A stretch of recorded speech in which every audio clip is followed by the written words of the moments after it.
officially on to see if Minnesota can secure that number 1 overall seed as they try and win a championship this season, bouncing back from a loss in the finals to this same Liberty team in 2024.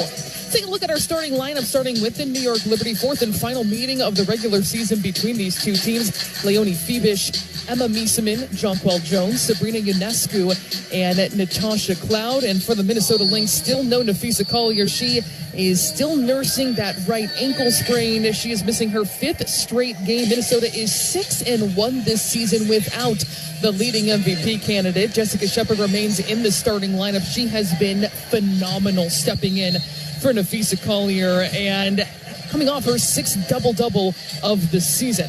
Bridget Carleton, Alana Smith, I mentioned Jessica Shepard, Kayla McBride, and Courtney Williams will wrap things up for that starting lineup, a familiar group in the absence of Napheesa Collier, who's with the team. She even warmed up before this game, came out onto the court before her usual session when she was healthy and playing. She would be coming up, getting her shots up, getting warmed up. So she came out a little bit earlier, felt things out, and then it was announced later on that she would be out for today's game.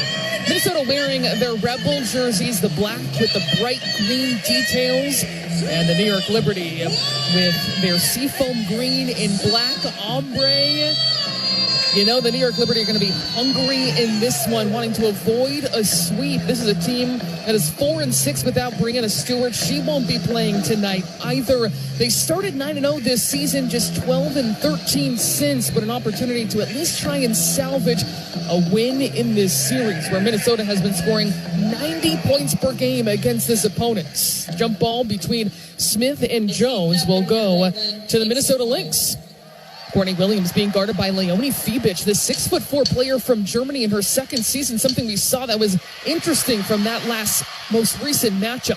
Minnesota turns it over in the passing lane. Natasha Cloud finds a cutting trailer and Miesemann, couple extra passes. Miesemann has it again near the perimeter, guarded by Bridget Carleton, who picked up 2 early fouls. Jonquel Jones thought about a very deep 3. Instead, she's taking Alana Smith to the rim, will fade and hit along the baseline. It is a 2-0 lead for the New York Liberty. And Jonquel Jones against this Minnesota Lynx team, 13.6 rebounds per game. That's the lowest against any team. 4 for 7 from 3, but her impact limited. Alana Smith didn't allow her to even shoot one time in that 4th quarter. Minnesota back with the basketball. Carleton will move it around the 3-point line. Here's a 3 on the way for McBride, and she splashes it home.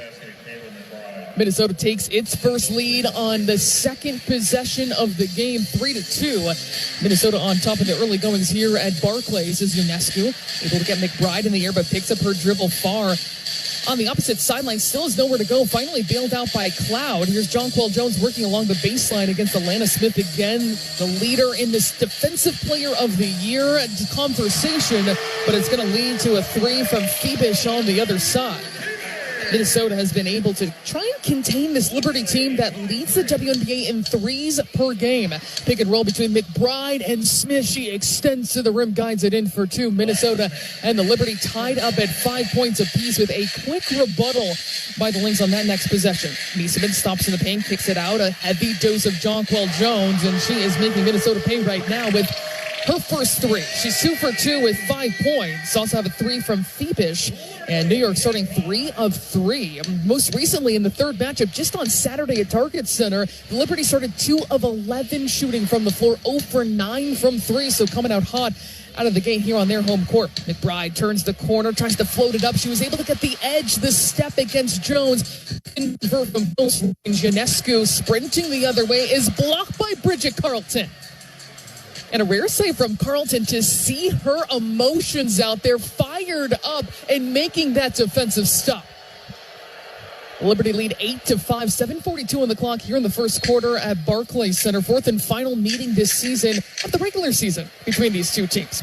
Baseline inbound. Sabrina Ionescu also is returning the fire right back. She scored inside off a dish from Miesemann. She's letting the Lynx know that she means business here.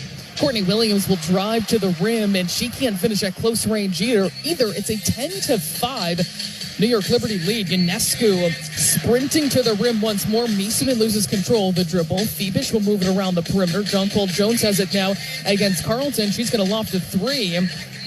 She's trying to plead that she was fouled or hit on the elbow because that hit nothing. And it's going to be Minnesota basketball. Quick start here at Barclays Center. Minnesota 2 of 4 shooting overall, 1 for 1 from long range. To the New York Liberty, 4 for 6 as a team, 2 for 3 from beyond the arc. As Courtney Williams against the 6'4" Phoebish getting back to work offensively. Carlton has it near the logo. Will take Ionescu off the dribble, stops on a dime and hits it from the mid-range. Bridget Carlton is coming off a scoreless game against this Liberty team. Her third scoreless outing of the season, second in the last 7 games. So great to see her getting involved, looking for her shot early. On the other side, the Liberty going to score very close to the rim. Jonquel Jones just off a pick and roll. And getting a great look inside. This 12-7 Liberty. Courtney Williams, her mid-range doesn't go. Courtney Williams coming off a season-high 26 points, 10 for 18 shooting against this Liberty team. Doesn't knock that one down. Weaving through the paint is Ionescu. Good closeout by Smith onto Jones. Sprinting into the rim is going to be Ionescu, dropping it off to Miesemann. It's been high percentage look after high percentage look for the New York Liberty, who are doubling up the Lynx right now. 14-7, shooting 6 of 8 to start this game. And head coach Cheryl Reeve is going to call a timeout right now. 6:08 on the clock, immediately having a chat with Courtney Williams before they huddle up. A very hot start for the New York Liberty here in this 4th meeting between these two teams this season. They are familiar with each other, going back and forth over the last 10 games and less than a month coming down to this one here at Barclays. We're going to step aside. We'll have more Minnesota Lynx basketball here on the Lynx Radio Network. This is Alana Smith. Williams working with them to Nafisa Collier's screen. They get the switch wide open. Alana Smith from 3. Yes! Roll with us this season and help make our house the best home court advantage in the league. No slowing down the Minnesota Lynx. Lynx fans, circle Sunday, August 24th for a can't-miss Commissioner's Cup rematch as the Lynx host the Indiana Fever. The first 5,000 fans score a corduroy bucket hat presented by State Farm. So get your tickets now at lynxbasketball.com/tickets. It's what you wait for all week. The three-pointers, the rebounds, the thrill of every shot. Win or lose, it's the hope that keeps you coming back. The dream that this time, it might be your year. And so you represent with anticipation and with pride. Because when the pressure's on, your support is everything. That's why the NBA store is here to support you. Check out the largest selection of official NBA gear at NBAstore.com. A Fanatics experience. At U.S. Bank, when they say they're in it with you, they mean it. Not just for the good stuff, the grand openings and celebrations, although those are pretty great, but for all the hard work it took to get there, the fine-tuning of goals, the managing of cash and workflows, and decision-making. They're in to help you through all of it, because together they're proving day in and day out that there is nothing as powerful as the power of us. Visit usbank.com to get started today. Equal housing lender, member FDIC, copyright 2024, U.S. Bank. I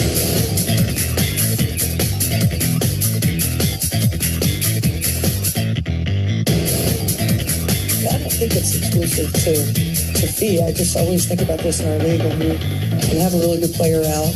Maybe some teams can't survive that. Their roster isn't built to survive it. Our roster, fortunately, has talented players behind them. And when they got the opportunity, they get to show who they are. Jeff Shepard's been probably maybe the biggest reason. And Mosh, Maria, her evolution.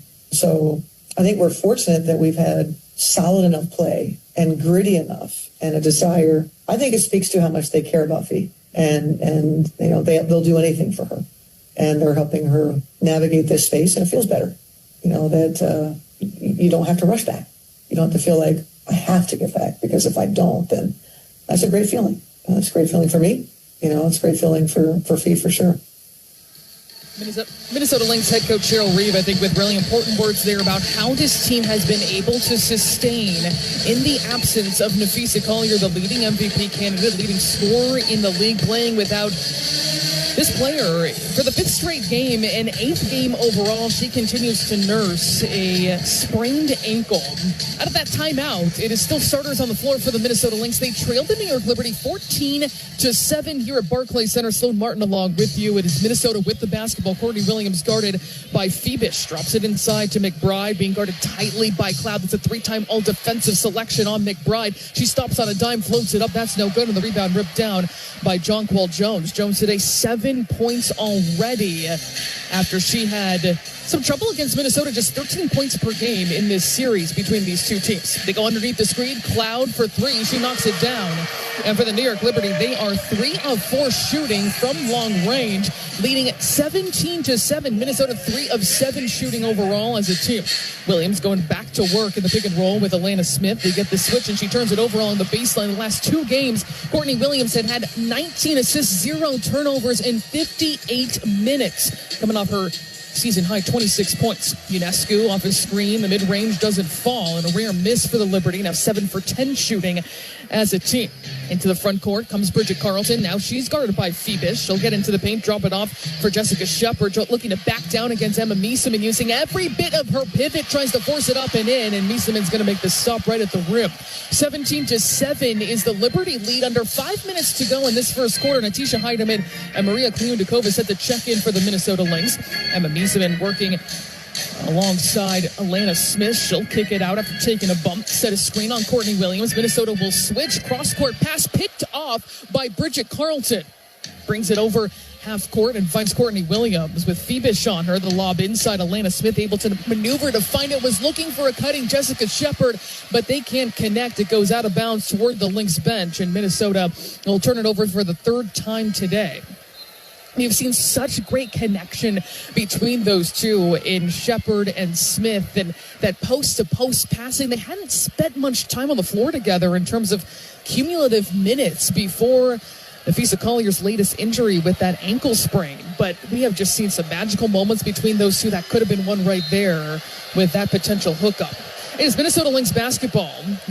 Dejanay Carrington new into the game, working her way into the paint. It's poked away, and it will still be Minnesota basketball. 11 seconds on the shot clock. The Lynx trailed by 10, 17-7, 4:29 to play in this first quarter. Natisha Heidemann taking it out along the baseline for the Minnesota Lynx, joined by Carrington, Kliundakova, McBride, and Smith. The lob it out to McBride, a very deep 3. That is no good. And another rebound snared by Jonquel Jones. That is her 3rd to go along with her 7 points to lead all scores. The leading scorer for the Lynx is Kayla McBride with 3 points coming off a triple early on in this game. Carrington guarding Phoebus. Phoebus works her way inside the paint, goes right into the chest of Kliundakova. She makes the stop, and then a whistle as Jones and Carrington were battling for the loose ball. And that's going to go on. That is going to go on Carrington, a loose ball foul. 4:09 remaining in this first quarter, and it's going to be Liberty basketball. Liberty still shooting 7 for 10 as a team, 3 for 4 from beyond the arc. Minnesota shooting 30% overall as Ionescu will be taking it out along this near sideline near her team's bench over to Maureen Johannes, who had over double figures. She loses Natisha Heidemann. Heidemann gets back up onto her feet. Now 5 seconds to shoot. Lob comes inside. Jonquel Jones is swarmed and then fouls. There was at least 3 Lynx players trying to wall up Jones inside, and it's clear the directive here for the New York Liberty to start this game is get the ball inside to Jones, get her as many touches as possible. Now against Minnesota, back at Target Center a couple days ago, at 17 points, 7 for 11 shooting, 6 rebounds, 2 assists, but I mentioned no scoring, no shots, even in that fourth quarter as she knocks down the first. 3:58 to play in this first quarter. Jones has one more free throw coming up. Something else about that matchup just a couple days ago with Minnesota winning 86-80. The free throws were 33-8 in terms of attempts in favor of the Minnesota Lynx. So something to watch in this matchup. Kliundakova going to work against Jonquel Jones. Uses her opposite pivot. She can't convert it. And Minnesota continuing to struggle to shoot. 3 for 11 shooting as Ionescu will turn it over. She was trying to fire a pass deep into the corner for Maureen Johannes, and that went through her fingers. Minnesota trailing by 12, 19-7, 3:38 to play in the first quarter here at Barclays Center. McBride takes it from Heidemann, sizing up Stephanie Talbot. McBride picks up her dribble, tries to drop it inside to Kliundakova. That goes out of bounds off of her fingertips. And another Minnesota turnover. 3:27 on the clock. Minnesota just feeling disjointed, not all cohesive at this point. Trying to make it 4 straight wins against the New York Liberty as Ionescu works off a screen, dancing against Dejanay Carrington. Carrington pokes it free. She'll find Jonquel Jones now deep in the corner. Kennedy Burke, one of the top 3-point shooters in the WNBA this season, a candidate for most improved as well. No good from the corner from long range as Heidemann will weave her way into the paint, fakes it with her head, then back out to Carrington. The lob comes inside to Alana Smith, one-on-one against Johannes. Count it! Alana Smith was going to take advantage of that mismatch, just one-on-one with Johannes. Great vision as well by Carrington, able to find her inside when it felt like this offense in that possession needed to reset.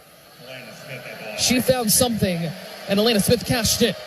And she knocks down the free throw to complete the 3-point play, badly needed by the Minnesota Lynx. They've trailed by 9, 19-10 under 3 minutes to go in the first frame here at Barclays Center. Ionescu trying to get free from Carrington, takes off, will drive, leave it for Johannes, and she splashes home a 3. The New York Liberty now 4 for 6 shooting from long range. Absolutely lights out. 8 for 13, 62%. As a team overall, as Heidemann, the hesitation, she darts to the rim and lays it in. You can always count on Natisha Heidemann to step in to try and silence a crowd. That's her first bucket today. Just so cerebral and solid throughout this season. A 6th Player of the Year candidate in her own right. A block by Alana Smith along the perimeter, keeps it in play, finds Natisha Heidemann. Minnesota working in transition. McBride for 3 doesn't fall, and the rebound ripped down by Ionescu. But an incredible block there by Alana Smith, who enters today right now with that block, has tied the franchise single-season record for blocks. One more, and she will set a new one. Meanwhile, the Liberty scoring on the other side, Kennedy Burke from about 4 feet out. And the Liberty lead 24-12. Minnesota doubled up again as Heidemann takes off to the rim and will score again. She's finding opportunities against aggressive perimeter defense to just take her defender one-on-one. Minnesota feels like they can beat these Liberty players with the ball in their hands. Here's Johannes. Long-range 3 doesn't go. McBride and Stephanie Talbot get tied up. And it looks like it's going to stay on this side. We'll scratch that. It's going to be Minnesota basketball. 24-14. Minnesota trails on the floor for the Lynx. Kliundakova, Smith, Heidemann, Carrington, and McBride. 1:25 on the clock here before the second quarter as Smith will get it over half court, guarded by Kennedy Burke. Going now the other direction. We'll leave it off for Kliundakova, wide open for 3, and she's got it. Don't forget about Maria Kliundakova from long range. 35% this season, can catch teams off guard, but she doesn't shy away from stroking it from long range. It is 24-17 with a minute to go here in the first quarter. Niesemann will move it around the perimeter. Burke gives a look inside. Johannes takes off, finds Burke underneath. She tries to hand it off to Niesemann. It was poked away by the Minnesota Lynx. 3 seconds to shoot. Clown trying to get free. Chaotic possession. She floats it up, not there. Niesemann splits defenders with the pass, finds Burke. No good for 3, and Niesemann another opportunity with the offensive rebound. Now 10 seconds to shoot on the shot clock for the New York Liberty. Trying to cash in on multiple possessions here. Niesemann will work it to the other side of the floor, set a screen on Heidemann. Johannes, no-look pass inside for Talbot, and that's a shot clock violation. The Minnesota Lynx defense was heavily tested on that possession. And they came out on top. Still trailing, though, 24-17, 28 seconds to go in this first quarter as Leonie Fibish is checking in for Marine Johannes. Johannes, 12 points. Had 2 threes in 23 minutes most recently against the Lynx. Her most points since she had 14 against Minnesota back on July 30th, 9 games ago. About a 3-second different shot in game clock. 24 seconds to play in this first quarter as Heidemann will orchestrate this offense. Calling for a high screen for Jessica Shepard. She slips the screen. Will kick it out to Smith. Extra pass. Carrington, baseline 3. Yes! Dejanay Carrington, her first points of this game. Coming off her first contest in a Minnesota Lynx uniform where she wasn't in double figures. Still fitting in great, though, with this team, a midseason trade as Cloud will misfire from the mid-range. Kennedy Burke tries a step-back three at the buzzer. That's no good. And Minnesota with an 8-0 burst has closed to within 4 as we head to the second quarter here at Barclays Center. 24-20. The New York Liberty on top. It feels like we have a whole new ball game here in Brooklyn. Stick with us here as we head to the second quarter on the Minnesota Lynx Radio Network. The free iHeartRadio app is #1 for music, radio, and podcasts, all in one. Discover a new podcast from our library of over 350,000 titles. Here's an iHeartRadio podcast preview. Imagine you have a dream, an ambition, but you always feel like you're missing something. A piece of the puzzle you just can't put your finger on. And then you meet someone, a collaborator, a partner, a kindred spirit, or even a rival. A person that dares you, drives you to create something truly inspiring. That chemistry of two people in a singular pursuit allows you to achieve the success and fame you never could have on your own. Together, you make a mark on the world. I'm Faith Saley. And I'm Rico Galliano, and we are the hosts of the new series from Wondery, 1+1. From the people behind Business Wars and Dirty John comes a weekly series about what happens when two insanely gifted people come together in conflict and then collaboration to create something truly transformative. People like Lennon and McCartney. With working with John, I got into literature without meaning to. And Google's Larry Page and Sergey Brin. You didn't like each other very much at the beginning, or not? But you tolerated each other. Yeah, I think, Larry's kind of obnoxious. I'm very easygoing. When you get down to it, really, every great collaboration is a sort of love story. Sometimes for real, like Jay-Z and Beyonce. And with each 6-episode series, we're going to take you through some of these amazing stories. And we'll realize what about these power couples, these far-sighted geniuses, these creative soulmates, made them so great. And maybe what we can all learn from them. 1+1. Listen and follow this podcast for free on the iHeartRadio app. #1 for music, radio, and podcasts, all in one.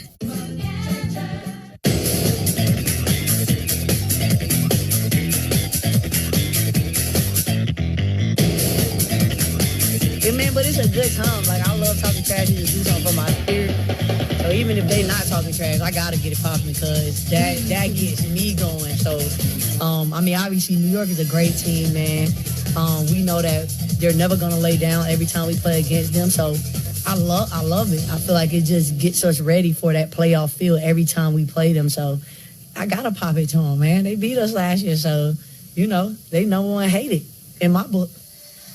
That's Courtney Williams talking about this series with the New York Liberty. And I heard from head coach Sandy Brondello on the other side for the New York Liberty, where she said at practice this week, hey, the other side, referring to the Minnesota Lynx, is kind of downplaying this a little bit in terms of a rivalry. She said it's absolutely a rivalry. That's how we're approaching it. That's how we treat it.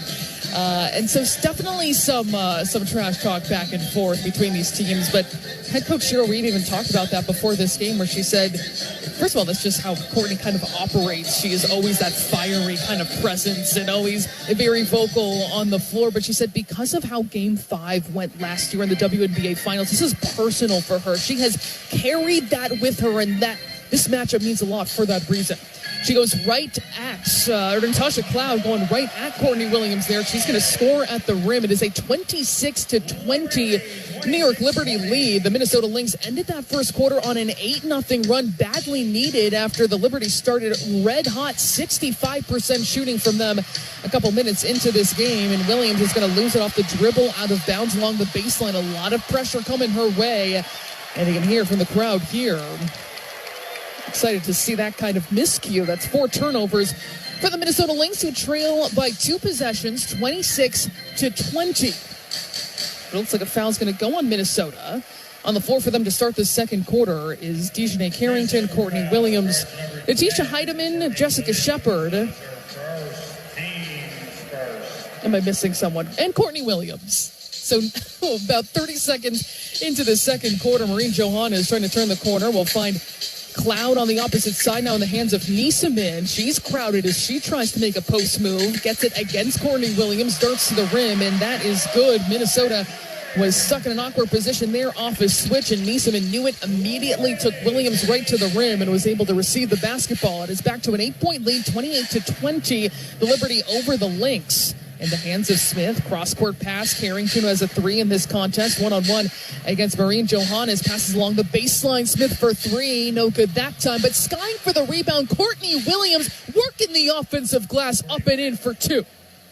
Williams has no fear being amongst the trees inside. In fact, she's one of the best rebounding guards in the WNBA, and you know she's fired up. If she makes mistakes, she's had a couple turnovers, she's going to try and overcome that and overcompensate for that, and does that right there with the second chance points. 28-22 is Minnesota's deficit. Carrington in the passing lane, a careless pass by the Liberty. She'll attack right at Cloud, and she is fouled. 2 free throws coming up. Cloud trying to argue she got ball. 8:19 on the clock. Here's tonight's injury report brought to you by Mayo Clinic, your source for medical answers. Again, Defisa Collier out for the 5th straight game, 8th game this season. Minnesota 6-1 without her, continues to nurse back that sprained ankle, which happened August 2nd in the third quarter at Las Vegas. But head coach Cheryl Reeves says that she continues to make progress, and that's how special this team is for overcoming her absence, as Carrington is good on the first. On the other side for the Liberty, no Brianna Stewart. She is trying to come back by her birthday, which I believe is the 27th, but she did practice fully for the first time just yesterday as she tries to return from a knee injury. No Niara Sabali, also with a knee injury, and no Isabel Harrison, who is going through concussion protocol.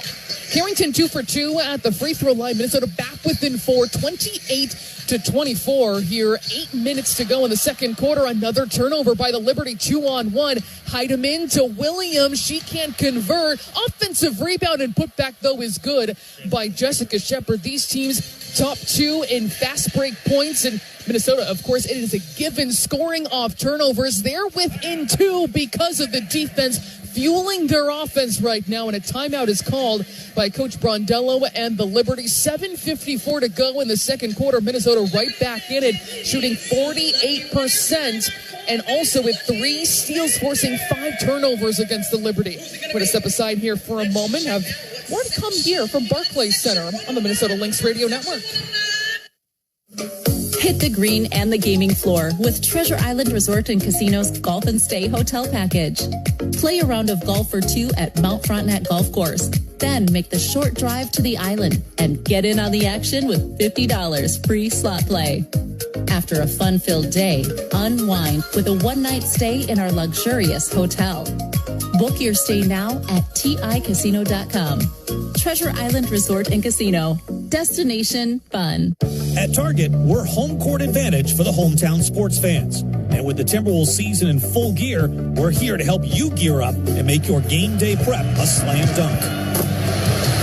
Hear that? That's what you call a buzzer-beating three-pointer for the win. Time to dish up your famous nachos or put a full-court press on some jalapeno poppers. Then serve up some sweet desserts to celebrate the W. However you do game day, we're here for it at Target and Target.com.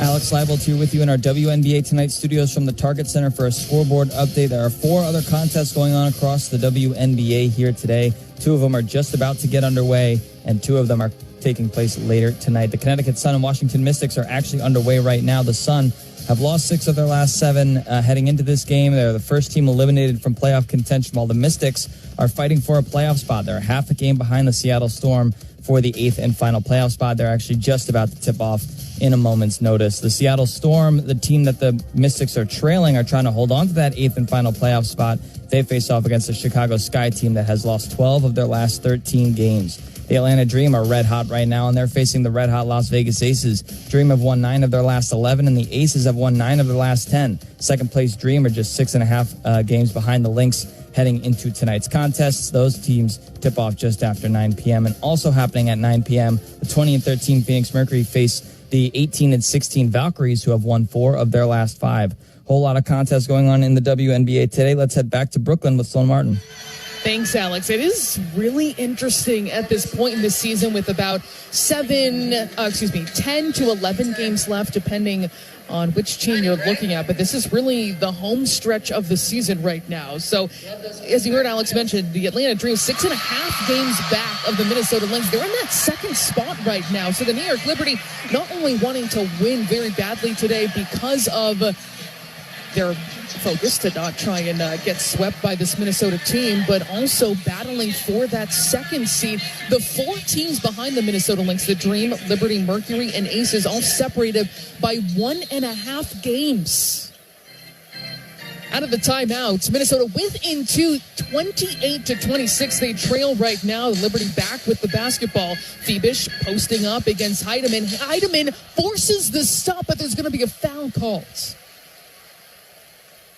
That was something the Minnesota Lynx are trying to guard against, is those times where Phoebish, especially when Heidemann and Williams are on the floor at the same time, which they are right now, posts up against them and really hunting that matchup.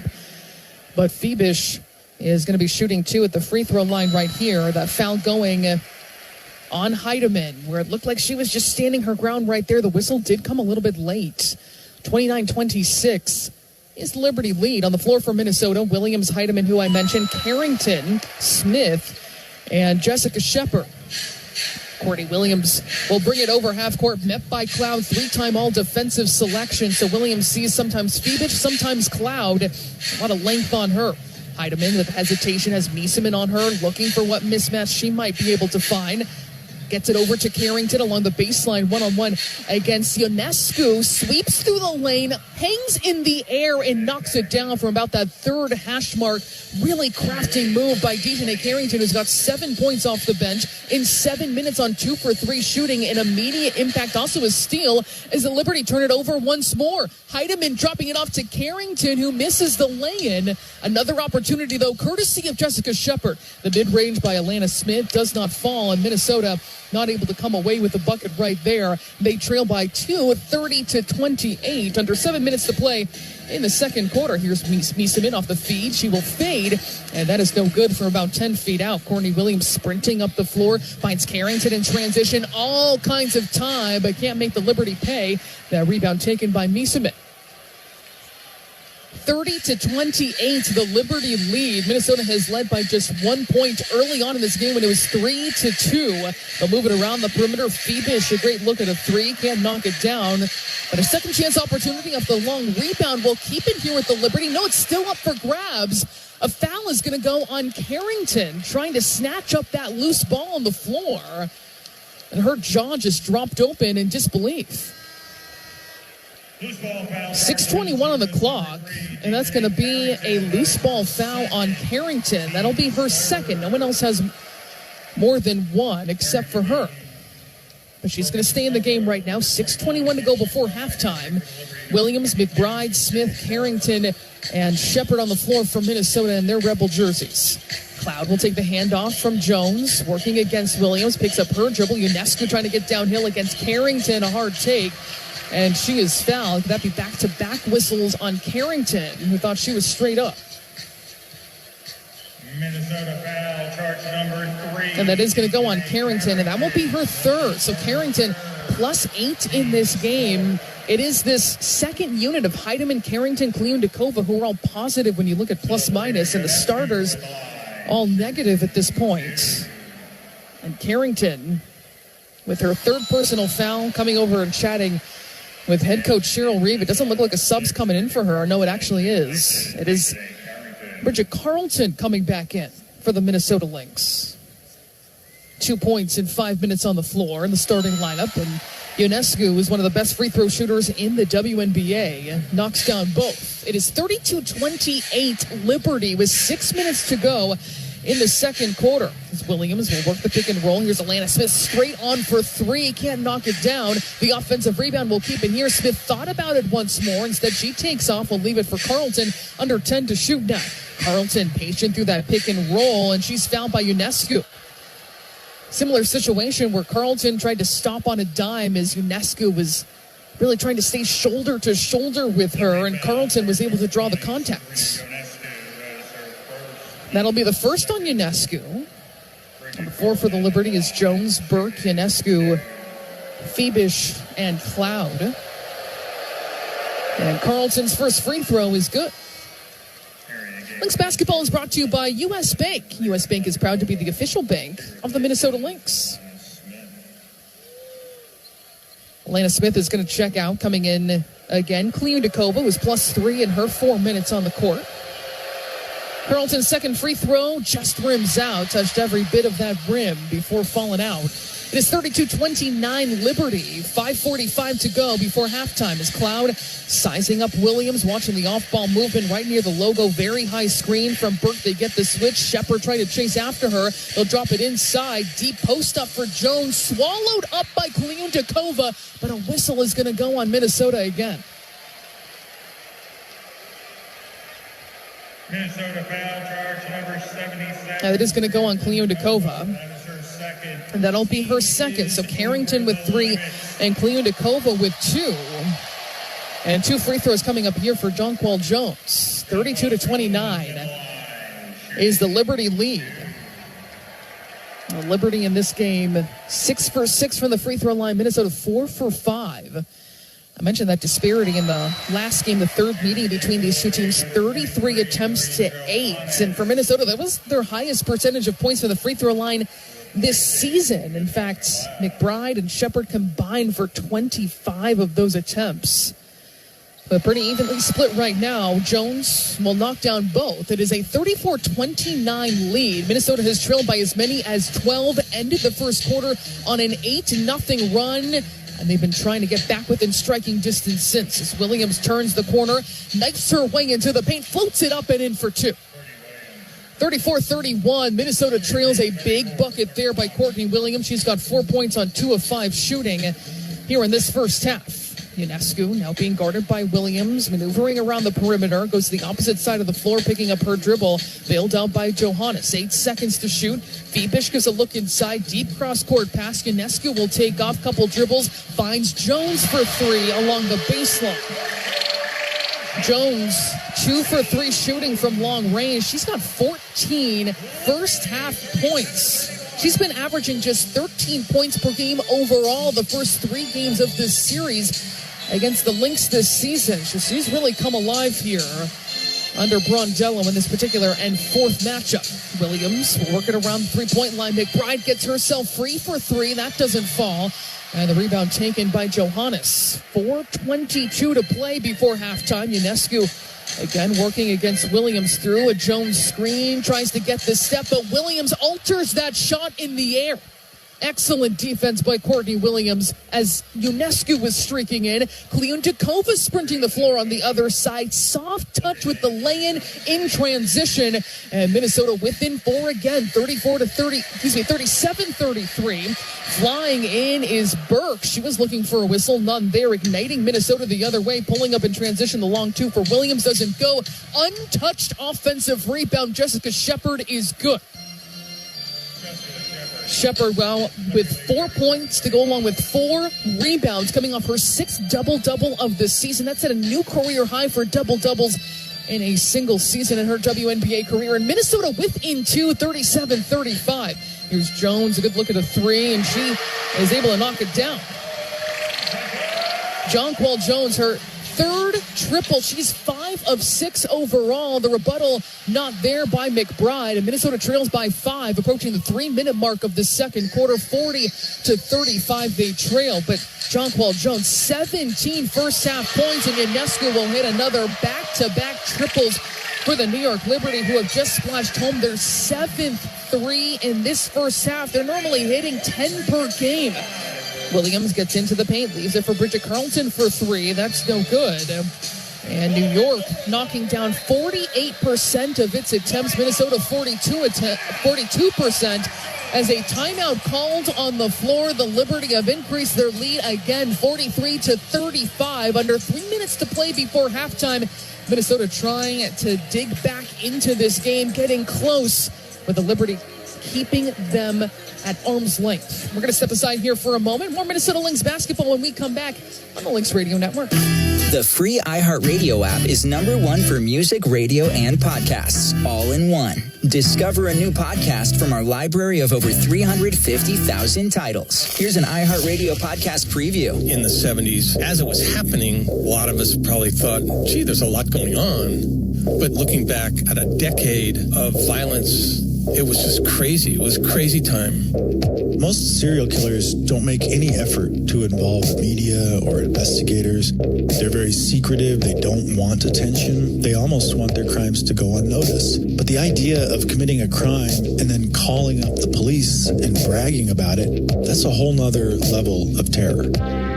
A man who wore a medieval-style executioner's hood. Who has baffled the police and baffled the media. He seems to crave publicity. He sent letters and cryptograms to newspapers and the police. Subject stated, I want to report a murder. No, a double murder. I did it. Here we are, 50 years after the first Zodiac killing. In today's world of forensics, old cases are being solved. We're talking about probably the most famous cold case in the last century or so in terms of its drama and being unsolved. Who doesn't want to know how it turns out? From iHeartRadio, How Stuff Works, and Tenderfoot TV, this is Monster, the Zodiac Killer. Listen and follow this podcast for free on the iHeartRadio app. Number one for music, radio, and podcasts all in one. I think it's a really good experience for us as a team. I think we did a lot of that last season as well, like just winning really tough games, and in those like last 3-4 minutes, like being able to just stand really strong. And so I think it's a really good experience for us as a collective just to know what it takes to win when things aren't pretty, when maybe you're not playing the way that you want to be playing, but still be able to win the basketball game. And that type of stuff is really invaluable for us, and just learning from it. And, you know, we didn't play as well as we wanted to, and we still won. So I think that's kind of like how you want to play in playoff basketball. So we're taking that one, learning from it, and hopefully we can keep winning. And if we win like that, that's fine too. That's Alana Smith talking about their most recent win against this New York Liberty team. One of the signature wins of the Minnesota Lynx this season. And head coach Cheryl Reeves said after that game as well, she was reminiscing with Lindsay Whelan about how exhausting it is to play one another, similar to their rivalry with the Los Angeles Sparks in 2016 and 2017, but it is so fun competitively. But I think that sentiment from both of them, both Smith and Reeve, they could use in this game too. Minnesota trailing 43-35. Kennedy Burke steps into a three. That's too strong. Another opportunity off the long rebound. Mieseman has the ball in her hands, and Ionescu's now going to reset.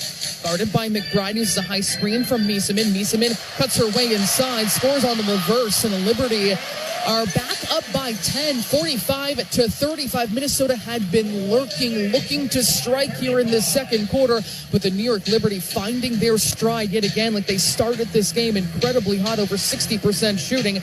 The mid-range by Williams doesn't go. Offensive rebound, Jessica Shepard tried to power it back up and in. It's not there. And along the baseline, saved by Johannes. The Liberty can look to increase their lead right here as Ionescu thought about a three, drops it off for Mieseman. Two-player game between her and Mieseman. Back into the hands of Mieseman. She's not able to score. Minnesota protecting the paint and the rim exquisitely there on that two-player game scenario. Williams into the front court, but stolen away from behind. That's her fourth turnover so far. Fighting for it is Kliundakova. It was Mieseman, the trailer, who just came up behind her. Williams was not aware, simply poked it free. The loose ball comes out, and it is going to be, looks like a jump ball right here.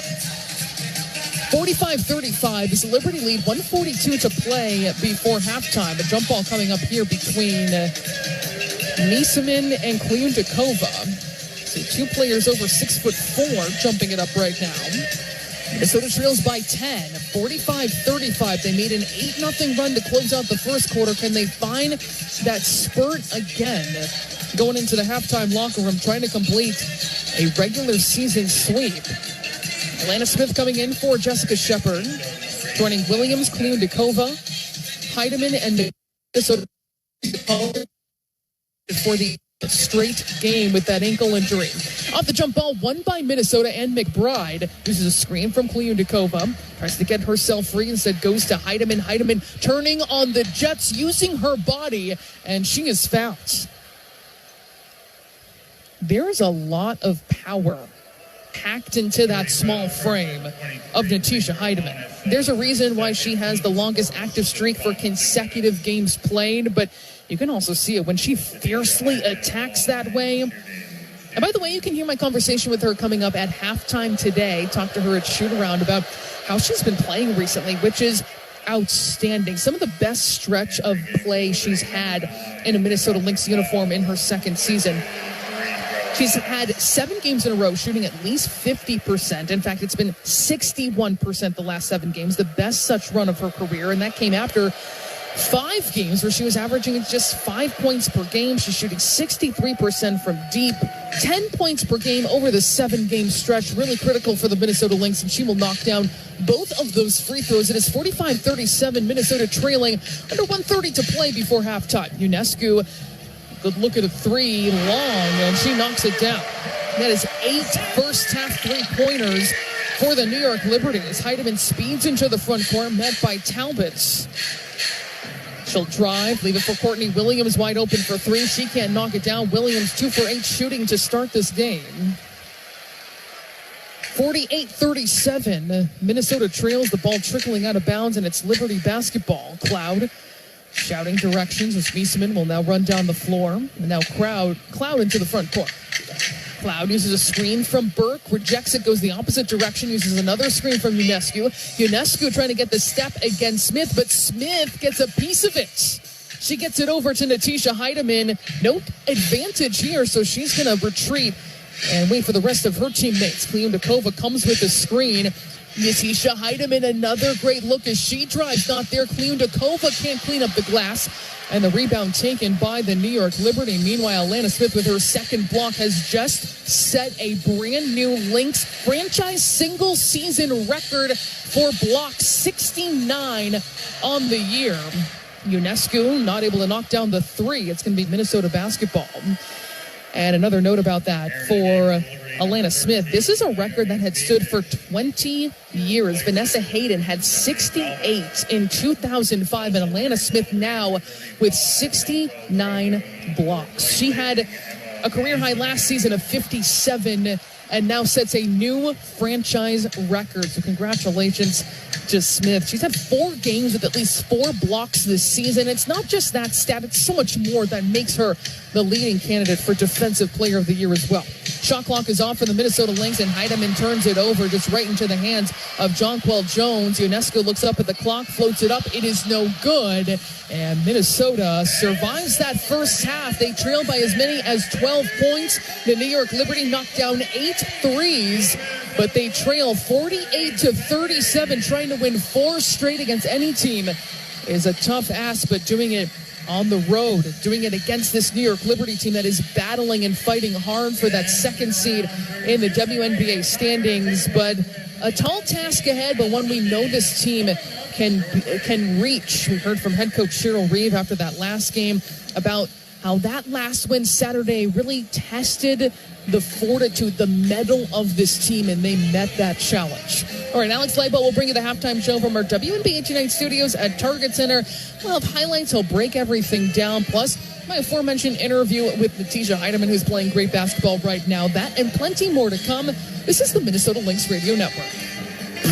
The free iHeartRadio app is #1 for music, radio, and podcasts, all in one. Discover a new podcast from our library of over 350,000 titles. Here's an iHeartRadio podcast preview. Here's something pretty disturbing I discovered while researching this podcast. This is what it actually says on the Los Angeles Police Department website. The site states that the Adult Missing Persons Unit investigates 3,200 cases a month, and 70% of those missing people are found or returned voluntarily within 2 or 3 days. It goes on to explain, and I quote here, "Since being a missing person is not a crime, police are given a very limited role while conducting these types of investigations." At the bottom of the webpage, it gets more disturbing. There's a section titled, "What if they never returned?" And here's the official police advice. In such situations, you may want to enlist the services of a private investigator to assist in your search. If you can't afford a PI, the police elaborate, quote, another option would be to contact the Salvation Army, which has a missing persons locator program. There is not a single sentence on the LAPD website that would lead a loved one of a missing person to have any faith that the police would properly investigate it. What the LAPD is basically saying is, if someone you love goes missing, don't overreact. They'll probably turn up unless they don't, in which case you should get someone besides the police to look into it. All this is my way of saying, if the police took missing persons cases as seriously as they do, say, bank robberies, I wouldn't have had to do this podcast in the first place and end up chasing a violent criminal halfway around the country. I'm Neil Strauss, and you can hear the full story of To Live and Die in LA. Listen and follow this podcast for free on the iHeartRadio app. #1 for music, radio, and podcasts all in one.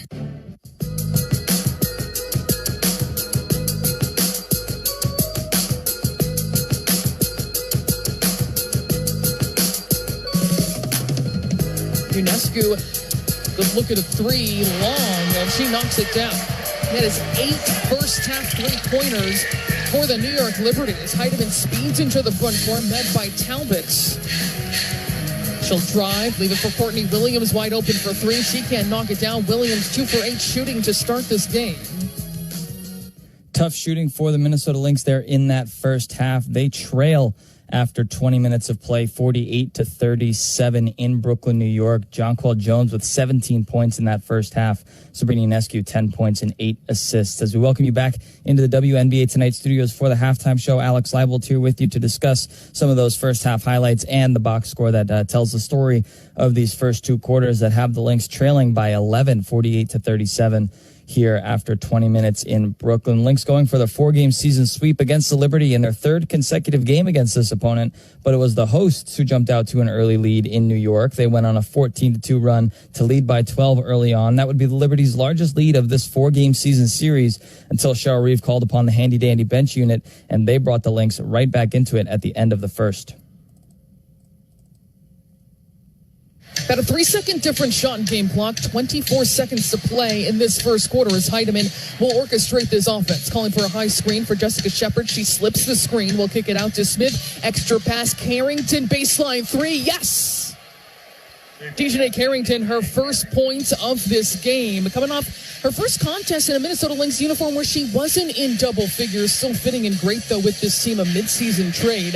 As Cloud will misfire from the mid-range. Kennedy Burke tries a step-back three at the buzzer. That's no good. And Minnesota with an 8-0 burst has closed to within 4 as we head to the second quarter here at Barclays Center. 24-20. The New York Liberty on top, and it feels like we have a whole new ball game here in Brooklyn. You heard it there from Sloan, an 8-0 run to close that first quarter with Minnesota trailing by just 4 points after a 12-point deficit, 24-20 after 10 minutes. The Lynx started that first quarter with some poor shooting, 3 of 11. They finished 5 of 6 thanks to Kleonakova, Natisha Heidemann, and Dejanay Carrington. The 3 of them combined for 10 points on 4 of 6 shooting, 2 for 2 from beyond the arc in their 5 minutes in the first quarter. But the Lynx on the comeback trail, 24-20 after 10 minutes, fighting tooth and nail with this Liberty team. Minnesota would get as close as 2 points throughout this second frame multiple times, but it was New York who was able to keep their nose out in front. Career in Minnesota within 2, 37-35. Here's Jones, a good look at a three, and she is able to knock it down. Jonquel Jones, her third triple. She's 5 of 6 overall. The rebuttal not there by McBride. And Minnesota trails by 5, approaching the 3-minute mark of the second quarter. 40-35 they trail. But Jonquel Jones, 17 first-half points, and Ionescu will hit another back-to-back triples for the New York Liberty, who have just splashed home their 7th 3 in this first half. They're normally hitting 10 per game.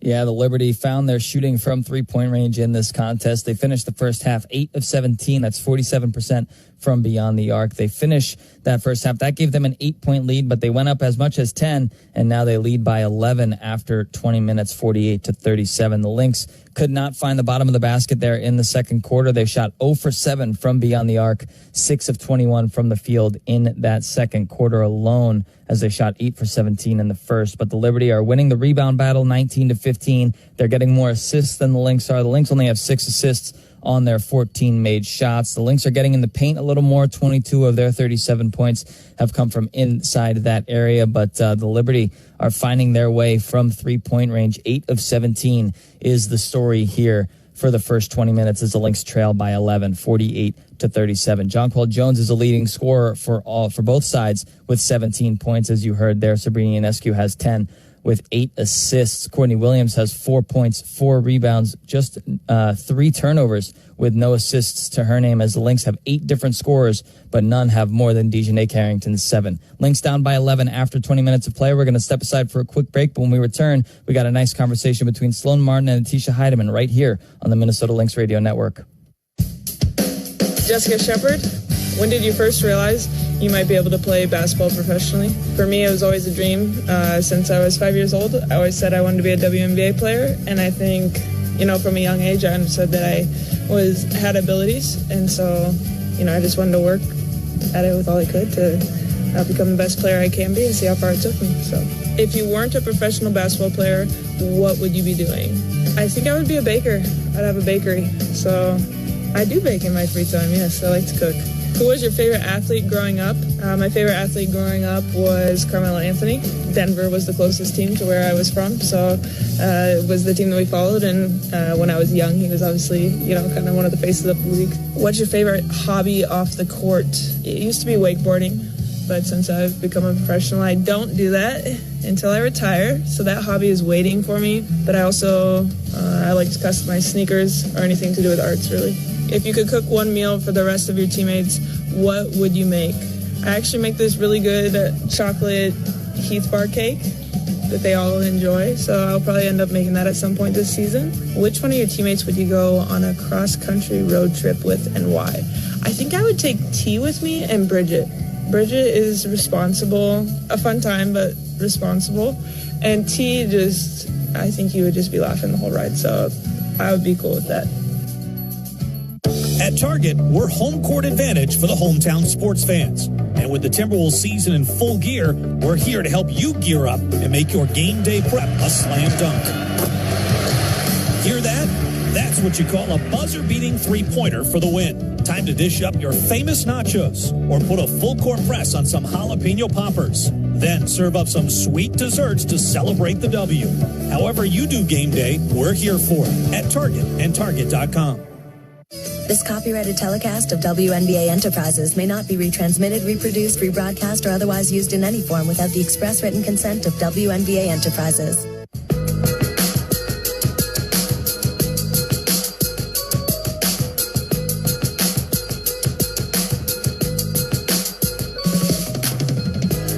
Lynx trail by 11 at the break, 48-37, back on the back of 27 combined points from Jonquel Jones and Sabrina Ionescu. The Lynx are getting some good bench scoring, 18 points across 3 players on the bench. Dejanay Carrington, Maria Kliondakova, and Atisha Heideman all are combining for those 18. T has 6 points with 1 rebound and a steal for her name in that first half. And she spoke with Sloan Martin earlier today for today's practice report. Let's tune in. Atisha, Coach Reeve talked about after that win Saturday how this is a kind of win that builds the mettle, the mental fortitude of this team. Courtney said this is a kind of win that prepares you for the playoffs and having to battle in this way. What were your takeaways from getting that win and taking 3 straight in this regular season against the Liberty? I mean, I feel like it don't really matter. Like 3 straight, cool, but like it's a new game. You know what I'm saying? Anything can happen. So just making the minor adjustments that we seen that we need to make. You know, they're gonna make adjustments. So just reading that throughout the game too. That leads to my next question, because that experience, it was exhilarating in that building. It felt like that playoff atmosphere. How do you make sure that there isn't that kind of letdown here at Barclays, a place where you've already won before, and to try and just take that next game? Honestly, when I'm here, I don't even see the crowd. It's just, we're just on the court playing another team. So I feel like just really locking in on what we need to do. You know, obviously, it is a little bit different when you play on the road because you don't got your fans cheering for you. So just creating that energy for ourselves.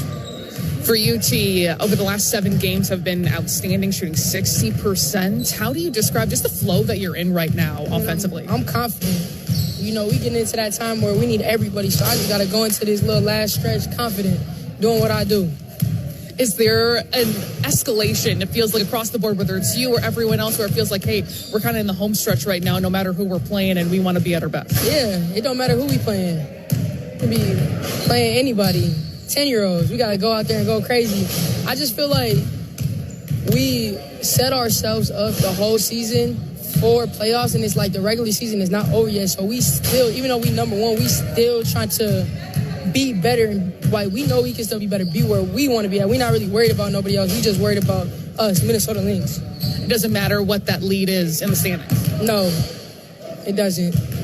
Wanted to ask you about Jess, someone who you've played a lot with on that second unit, but in the starting lineup, just how she's continued to blossom and come up big, especially with her aggression offensively for this team. Yeah, I mean, that's what we needed with Phoebe being out. You know, her stepping into that starting role is like, that's 30 points off the board, a lot of defense, a lot of everything. So it's like Jess really stepped up and brought the energy and brought all the, like, everything that she was capable of doing. We didn't say go out there and be Fee or nothing like that. It was like, just step your game up a little bit more. And she been doing that great. Jess's floor game is amazing. You know, she be getting in there rebounding, just doing everything that the team needs. Natisha, thanks so much. For sure. Natisha Heidemann at the half, 6 points, 1 rebound, 1 steal. Jessica Shepard, as T was talking about, 4 points and 6 rebounds in her 14 minutes. Alana Smith has 5 points, 2 rebounds, 2 assists, 2 steals, and 2 blocks. And with those 2 blocks, that puts her at 69 on the season, setting a new Lynx franchise record. The WNBA record is 129, set by Brittany Griner in 2014. Before we do anything else, let's pause for 10 quick seconds to allow our stations to identify themselves here on the Minnesota Lynx. The Wolves play here on the Timberwolves channel on iHeartRadio.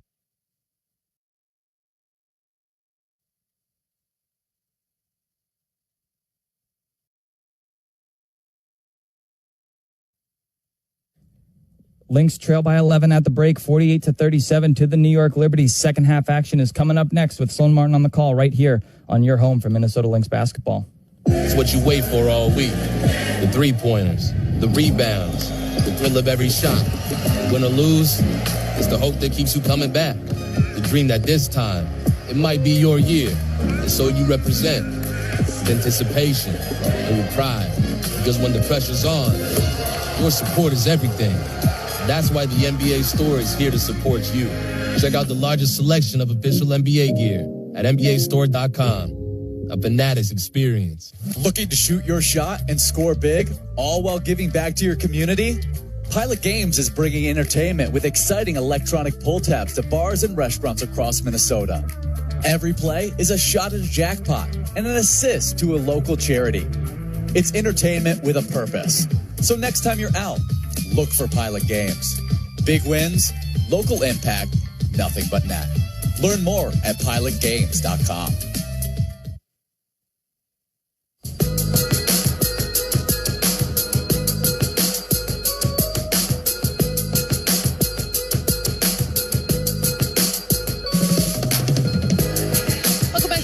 Center in Brooklyn. Sloan Martin along with you. Fourth and final meeting this season between the Minnesota Lynx and the New York Liberty. The Liberty trying to be that team in that second spot behind the Minnesota Lynx and trying to stave off a season sweep. Minnesota taking the first 3 matchups this season, including here at Barclays Center, but it's only the first half that they're going to want to flush and focus on this second half when this New York Liberty team ended that second quarter on an 11-2 run. Minnesota's last lead was when it was 3-2. But there's certain things that really jump out from that first half. First of all, just 6 assists on 14 buckets. This is a team that sets records when it comes to assist percentage, around 75%. In fact, Sabrina Ionescu has more assists at 8 than Minnesota overall. Jonquel Jones, 17 points, 5 of 6 shooting. The Liberty knocked down 8 threes.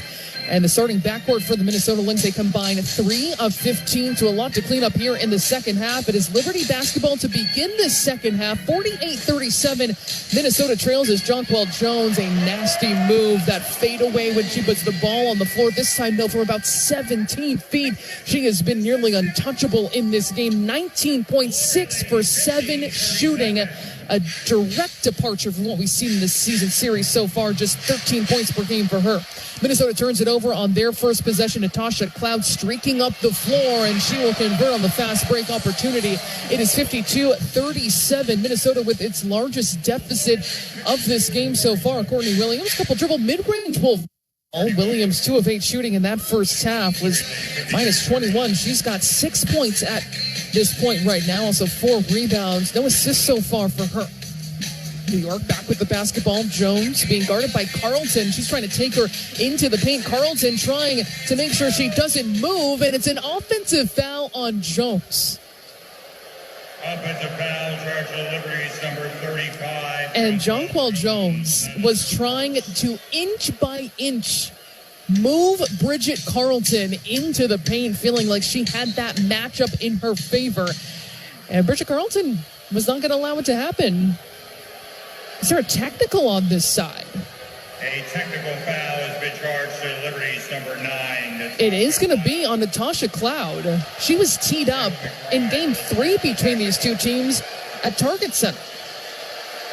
Kayla McBride steps to the free throw line, knocks down that free throw. McBride, also one of the best free throw shooters in the WNBA, but missed 4 against this Liberty team, went 9 of 13. And when I was talking to her post game, it was one of the first things she said, and it's just how shooters are wired, that's the first thing she saw, even though she hit a dagger 3 that basically won them the game late against this Liberty squad. Minnesota with the basketball, down by 12. They trail by as many as 15 here in the third quarter. About a minute in, Shepard has it from the elbow, picks up her dribble, gives it to McBride. McBride blanketed along the three-point line. Courtney Williams will throw up a 3. That's no good. And the rebound snared by Cloud. It's a 12-point deficit for the Minnesota Lynx, just 40 points here into the third quarter. Miesemann, outside the three-point line, takes a look at the rim, hands it off to Phoebish. Phoebish hesitates, has Williams on her. Miesemann wants it in the post against Shepard. She'll fade and hit just inside the free throw line.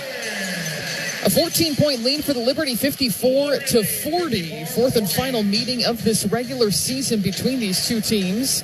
Smith almost loses it. No, she is going to turn it over. An attempted handoff that goes awry. Jones, the trailer, barreling her way into the paint. She can't finish.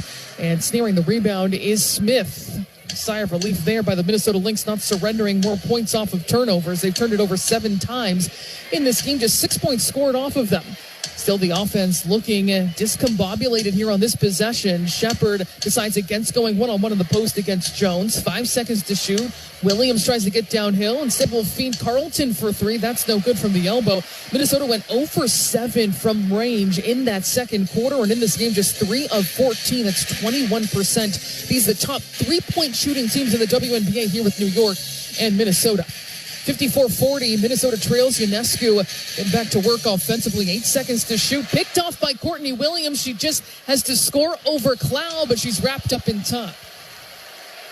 And Williams has a big smile on her face. Cloud did that very well, avoiding any kind of hard foul, but grabbing Williams basically in the air and wrapping her up, and nobody's worse for the wear.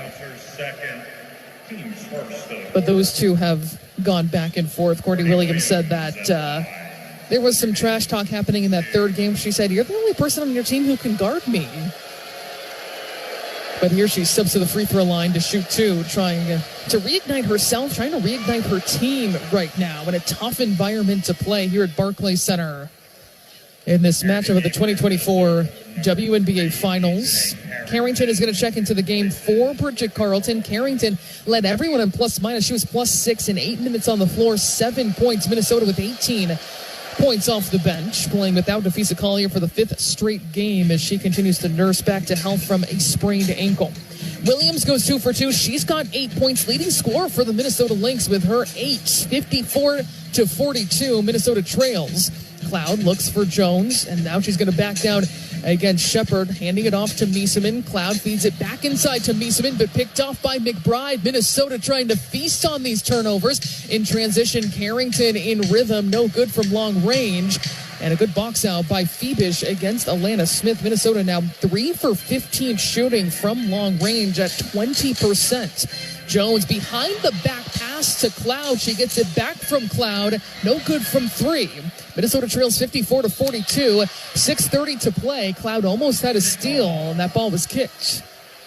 So still Minnesota basketball as Natisha Heidemann checks into the game for Courtney Williams. She will join McBride, Smith, Carrington, and Shepard playing for Minnesota right now.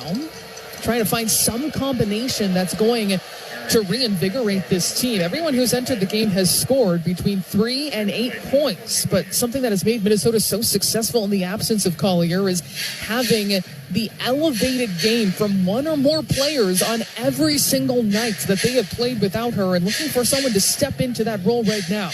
Smith gets into the paint against Jones. Will leave it out for McBride. McBride tries to get downhill, weaving her way through. Jessica Shepard, short corner shot is good. Shepard doesn't often find herself with a mid-range opportunity, but she knocks it down right there. She's got 6 points on 50% shooting with 6 rebounds, 5 of them offensive.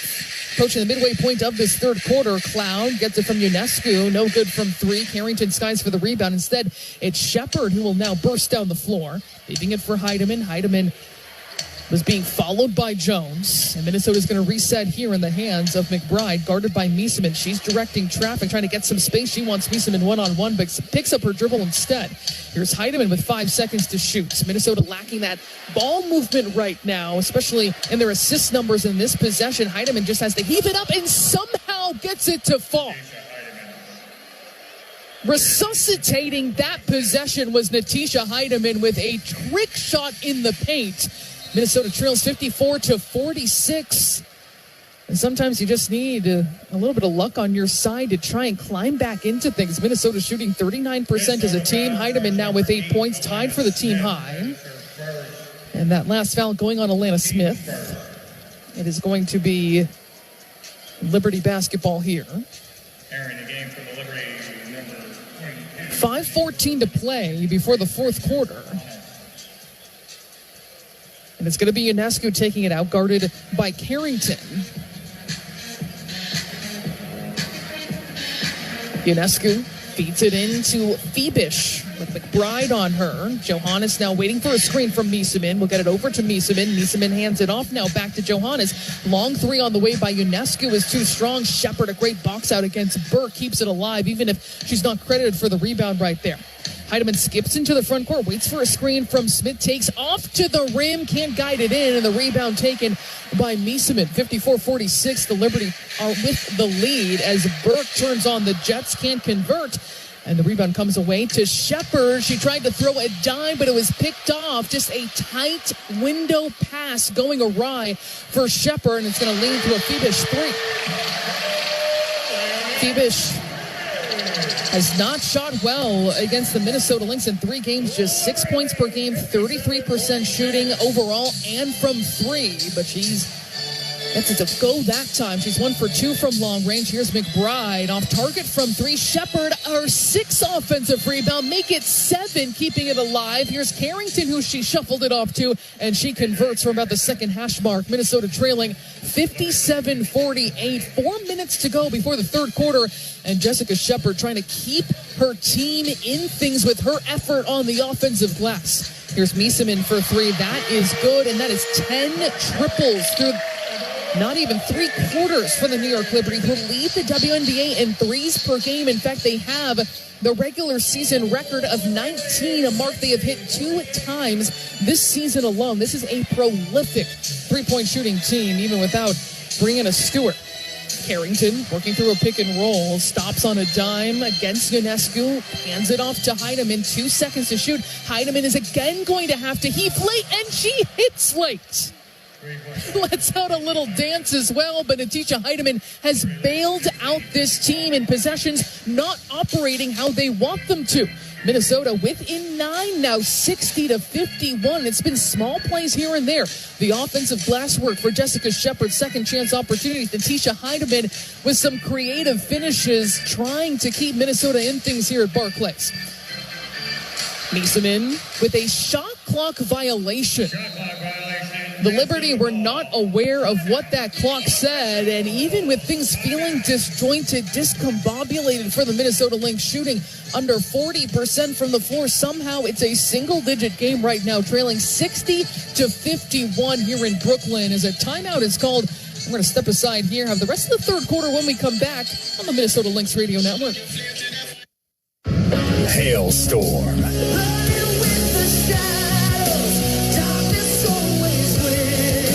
Lindsey Sterling. The Never Rest Duality Tour, live at the Treasure Island Amphitheater, Friday, September 26th, with Apocalyptica. On sale now at TICasino.com. Hailstorm and Lindsey Sterling, live. This is Courtney Williams. To Courtney Williams, she will launch a three. It is good. And Williams fired up about that one. Work with us this season and help make our house the best home court advantage in the league. No slowing down the Minnesota Lynx here in the fourth. Lynx fans, circle Sunday, August 24th for a can't-miss Commissioner's Cup rematch as the Lynx host the Indiana Fever. The first 5,000 fans score a corduroy bucket hat presented by State Farm. So get your tickets now at lynxbasketball.com/tickets. At U.S. Bank, when they say they're in it with you, they mean it.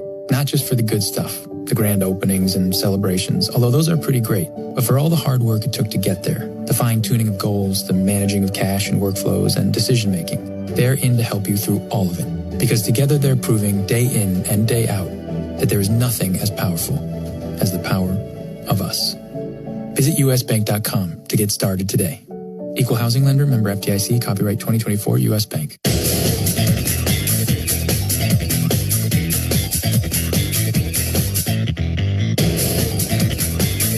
No question, when we think about our offseason, and we weren't sure if Jeff Shepard was going to be a part of the 2025 Lynx. And as the offseason wore on, and then as we know, when we got towards the draft, I've been doing this long enough that you say sometimes it's a trade you don't make, because Jeff was sought after in the offseason.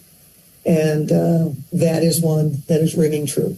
Jeff Shepard has been a big key for our team. No question, 6th player of the year, what she's doing, productivity-wise, helping us navigate without our MVP.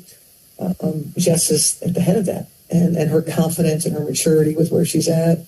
Really proud of Jess, and I'm glad she was a Lynx in 2025. Head coach Cheryl Reeve talking about Jessica Shepard's impact without Nafisa Collier on the floor. Jessica Shepard with 7 offensive rebounds in this game. She's over 10, or at 10, I should say, overall. Her 10th game this season with at least 10 rebounds. And you heard it there from Coach Reeve, certainly a 6th player of the year candidate. Alongside Natisha Heidemann, frankly, too, about how both those players have impacted the best team in the WNBA cannot be overstated. Minnesota was 25 bench points, but trying to climb back into this one on the road. They have been down against the New York Liberty. Right now, the score is 60-51. Their last lead was when it was 3-2 in the very early goings. Cleo Dakova sides against it in the post against Jonquel Jones. Pump fake and drive for Dejanay Carrington, knifing her way to the rim. She can't convert, and the New York Liberty pick up a stop, leading by 9. Burke brings it into the front court, has a nice crossover, takes it to the rim, and she is fouled.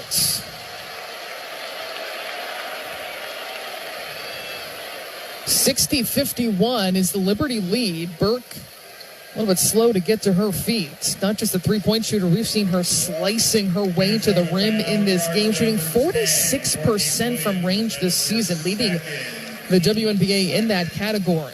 But that foul is going to go on Courtney Williams, and that will be her second. So she has 2. Carrington has 3, and Cleo Dakova has 2. Burke good on the first free throw.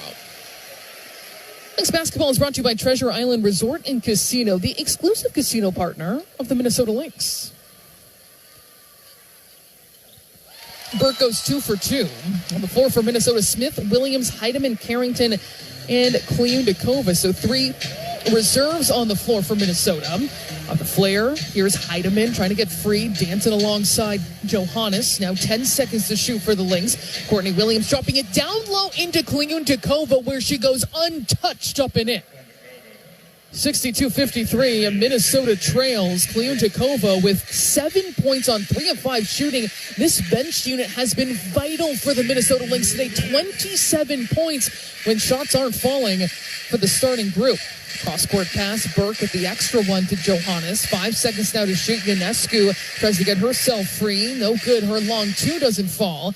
And the rebound flying in for it is Smith. 62-53, Minnesota trails, trying to climb back into this one as Courtney Williams takes off and flies to the rim for 2. Just a blow-by in a blur. Courtney Williams getting to the rim. She's got 10 points. Kennedy Burke will score on the other side off a feed as she skips into the paint and lays it up and in. It is 64-55, Liberty. Heidemann orchestrating this offense for the Minnesota Lynx, sharing the floor with Courtney Williams. She uses a high screen from Smith, finds some space, and she gets to the cup for 2. Natisha Heidemann has the team high 13 points, 5 of 7 shooting for the Minnesota Lynx. A 6-0 run, a quick burst here as Minnesota continues to climb its way back in. Snatched out of the air by Courtney Williams on an attempted pass, dropping it into Alana Smith. The reverse doesn't go, so Minnesota can't score on the fast break. But that was a gnarly steal from Courtney Williams, who just leaped up into the air as Ionescu was trying to make that pass. Ionescu driving with the left hand will leave it for Burke, being guarded by Smith. Minnesota switches on the screen. Burke picks up her dribble, finds Stephanie Talbot, a former member of the Minnesota Lynx, inside off a curl from the opposite direction. Minnesota trails 66-57, 25 seconds to go before the fourth quarter. Williams just dribbling near the logo, directing traffic, about a 4-second difference shot in game clock, 15 seconds overall to go. Williams fouled by Talbot far outside the three-point line. Liberty foul charge number 6, Stephanie Talbot. That is her team's first in the final 2 minutes. Entering the game for the Liberty. 14 seconds to play. There is 1/10 of a second difference between shot and game clock. It's Minnesota basketball. Carrington will bring it in for the Lynx. The second unit, really important for Minnesota here, especially in the third quarter. Williams now going to work, guarded by Cloud. Uses a high screen from Kliutikova. They switch. She has Jones on her. She'll shoot over Jones and splash it home over Jones. A fearless shot by Courtney Williams. A heave at half court by Cloud is not close, and Minnesota heads into the fourth quarter. Somehow a 2-possession game. 66-60, despite shooting 28% from 3, despite only 9 assists on 23 baskets, where they normally have a 75% assist rate. It has not been pretty, but it is within reach for the Minnesota Lynx as we step aside. Fourth quarter coming up here from Barclays. You don't want to miss it here on the Minnesota Lynx Radio Network. The free iHeartRadio app is #1 for music, radio, and podcasts, all in one. Discover a new podcast from our library of over 350,000 titles. Here's an iHeartRadio podcast preview. Hello, listeners. It is with pleasure that I come into your home today, for I know those listening to me now are interested in helping people. April Velascio was 3 years old when her father, Edward Wayne Edwards, recorded this motivational record, selling himself to the world as a reformed criminal. My life has certainly been anything but good. Exciting, yes. Dangerous, yes. Honest, no. She was 12 when he came home late one night. He was muddy, dirty, and he had a bloody nose. A cut on his nose. I decided that I would put every effort into my rehabilitation program that I had put previously into my career of crime. As she got older, April began to wonder, why would her father disappear for days at a time? Why were they always packing up and moving in the middle of the night? Everywhere I went, there was people that we knew or associated with that were being murdered. The double homicide in one rural community has puzzled investigators for nearly 30 years. And as I was reading the case, it all rang true. I mean, I remembered everything. April was 40 when she called the police and turned her dad in. I love my children very much. Things in our home are never taken for granted. This is a story about murder and family. Are you going to keep all these records about yourself and give them to April? I'm going to tell April everything there is to know about me. It's a true crime story that's also about our obsession with true crime and the mythic monsters we create. I believe that my dad was consumed with the Zodiac, but I can look you in the eye and tell you he did not kill John Bonet. I know, nobody likes that one. The Clearing from Pineapple Street Media. Listen and follow this podcast for free on the iHeartRadio app. #1 for music, radio, and podcasts all in one. You could see their faces. I thought there was some uncharacteristic heads a little bit. Their self-correct, their ability to self-correct, their ability to go get through my crash outs. And all that was happening. You know, whatever, things go your way, don't go your way, officiating, whatever the scenario is. They're just special in that they find a way to kind of get back centered to who they are. And the First Five does it really well. It's a very, very special, connected group in that way. And we're a hard team to break because of it. That is what the Minnesota Lynx are trying to tap into. Starting this fourth quarter here at Barclays Center, the fourth and final meeting between the Lynx and the Liberty, a rematch from the 2024 WNBA Finals. And Minnesota is trying to complete the regular season sweep, improve to 29-5 this season, win their 7th straight game. Minnesota with the basketball on this first possession, trailing by just 6, 66-60. Not a lot has gone their way in this game, but they're within striking distance.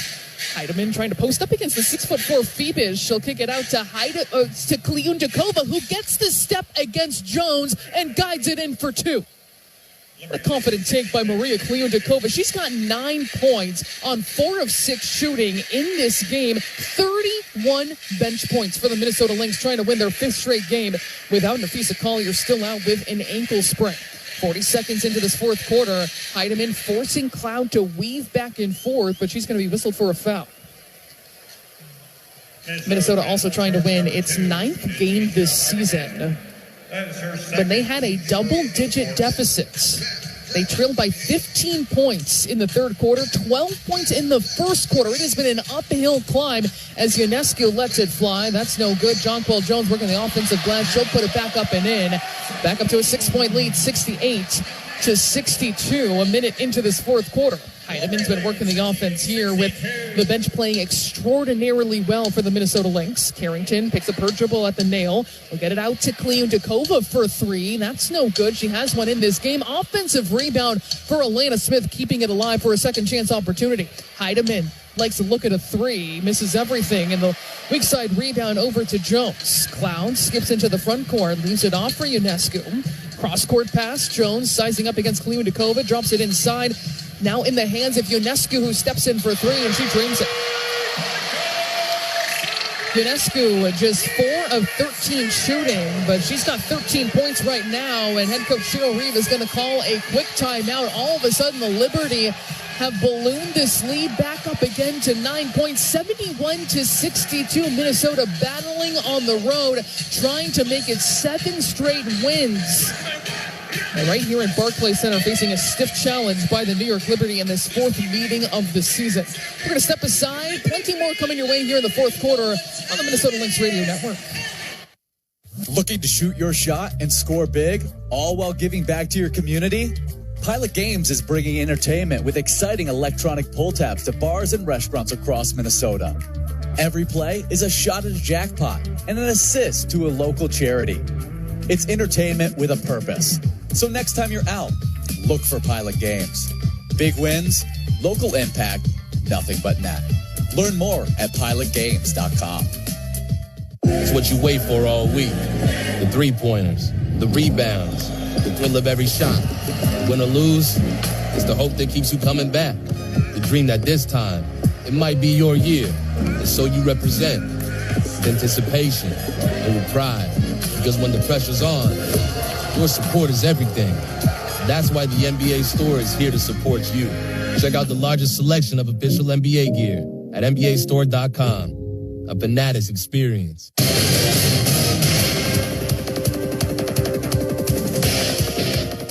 Alex Leibold here with you in our WNBA Tonight studios from a quiet Target Center for a scoreboard update. 4 other games going on here this evening. 2 of them are underway. 2 of them have yet to start, but there's some news outside of the teams that are playing here today. The Indiana Fever have announced that guard Sophie Cunningham will miss the rest of the season with an MCL tear in her right knee. The Fever don't play again until they host the Lynx this upcoming Friday. But as far as the games going on right now, the Connecticut Sun are leading the Washington Mystics 47-35 at the half. Mystics are just a half game behind the Seattle Storm for that 8th and final playoff spot, so they're going to need a big final 20 minutes if they want to keep their foot on that gas for the playoff hopes. And the Seattle Storm, the aforementioned Storm, have lost 7 of 8 heading into this contest, so they're trying to stave off the Mystics, and the Sparks are both a half a game behind. They lead by 5 over the Chicago Sky, 30-25 in the second quarter. 2 games tipping off in about 90 minutes time. The Phoenix Mercury and the Golden State Valkyries.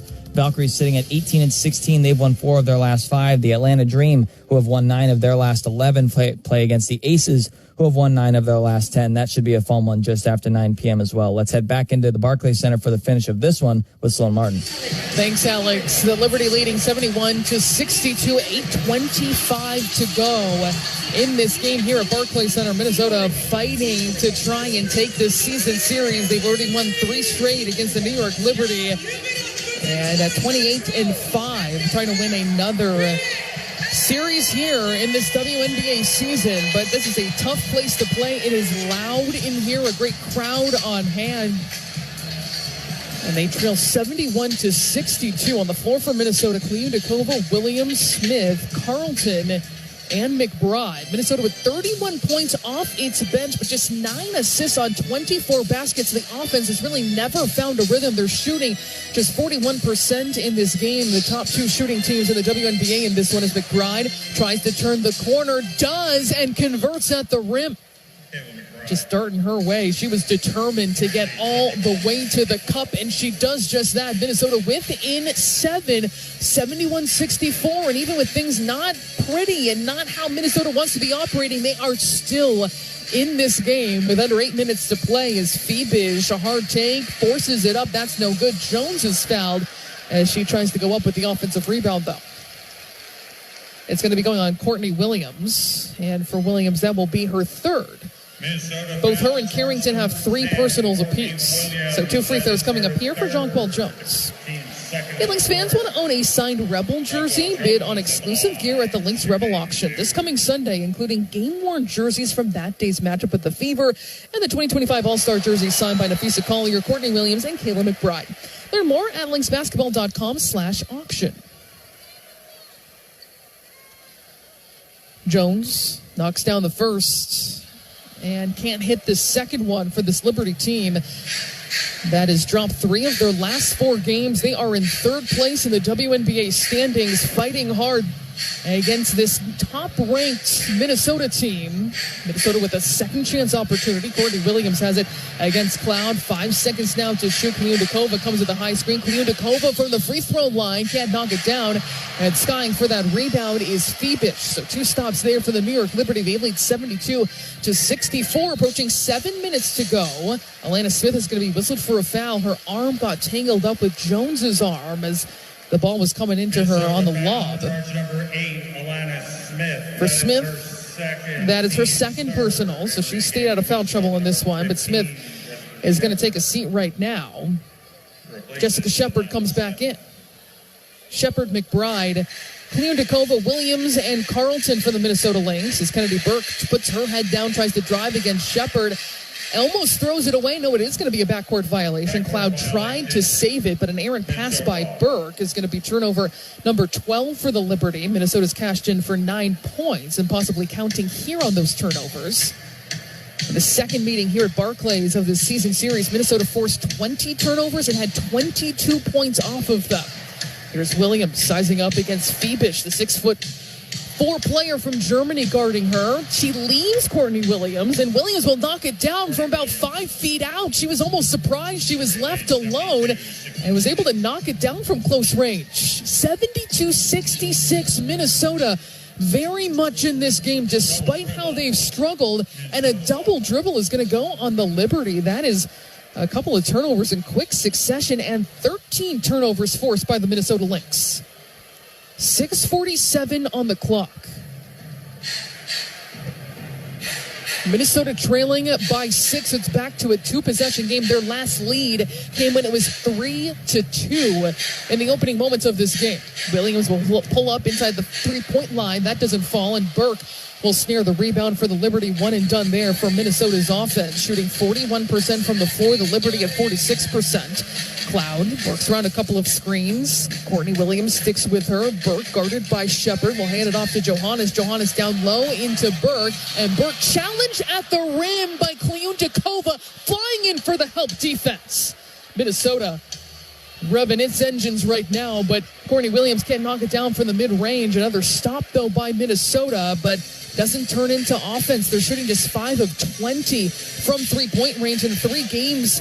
Between these two teams, Minnesota had been shooting 43% as Cloud calls her own number and knocks down a 3. The crowd on their feet here at Barclays.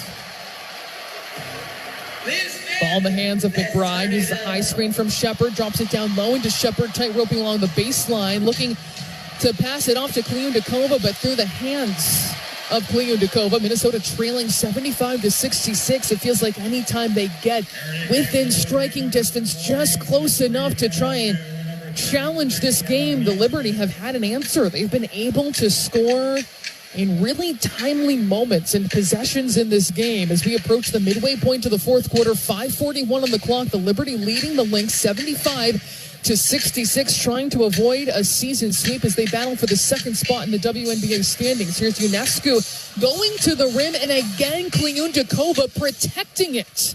She'll take it up the floor herself. No one is stopping her. Kliundakova, 94 feet for 2.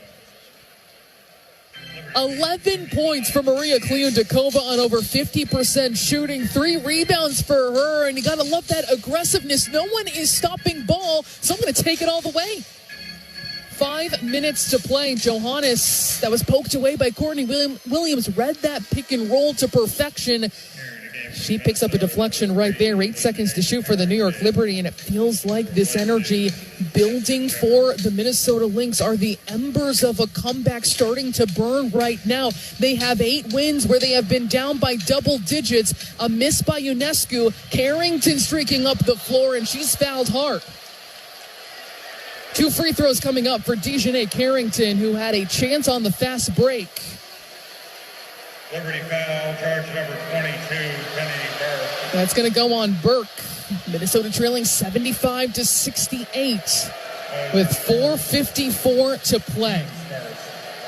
You cannot overstate how important the reserves have been for the Minnesota Lynx today. Heidemann, Carrington, and Kliundakova trying to win 5 straight games without Afisa Collier, putting up 33 points collectively, and now 34 with that bucket, or I should say that free throw by Carrington. Lynx basketball is brought to you by U.S. Bank. U.S. Bank is proud to be the official bank of the Minnesota Lynx. Carrington, one more free throw coming up. And she goes 2 for 2. All 3 bench players in double figures. Heidemann with 13, Carrington now with 11, and Kliundakova with 11 as well. Carrington 4 for 4 from the charity stripe today. 4:45 to play. Minnesota within 5, 75-70.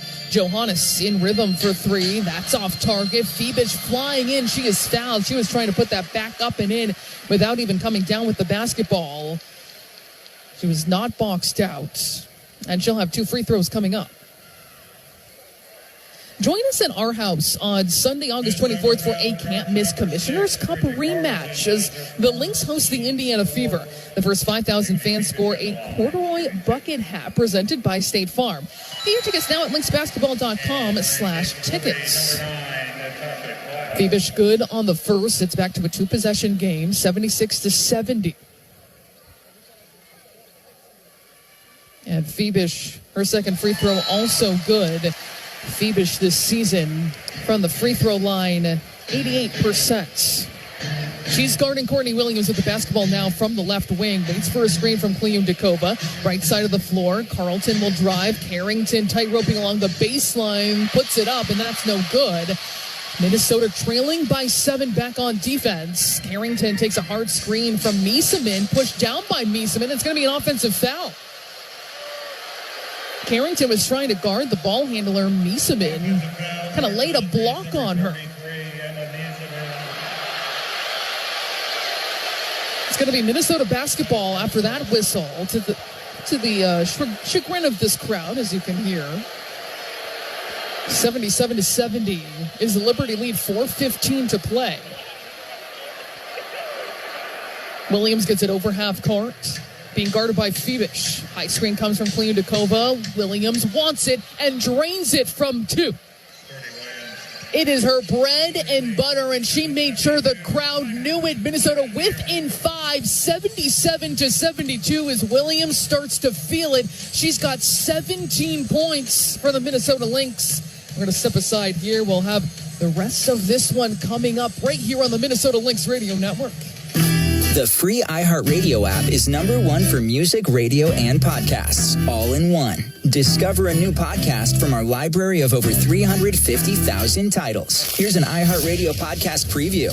He was the billionaire financier and close confidant of presidents, prime ministers, movie stars, and British royalty. Some breaking news right now. Disgraced financier Jeffrey Epstein has taken his own life. New York City's medical examiner ruled Jeffrey Epstein's death was a suicide.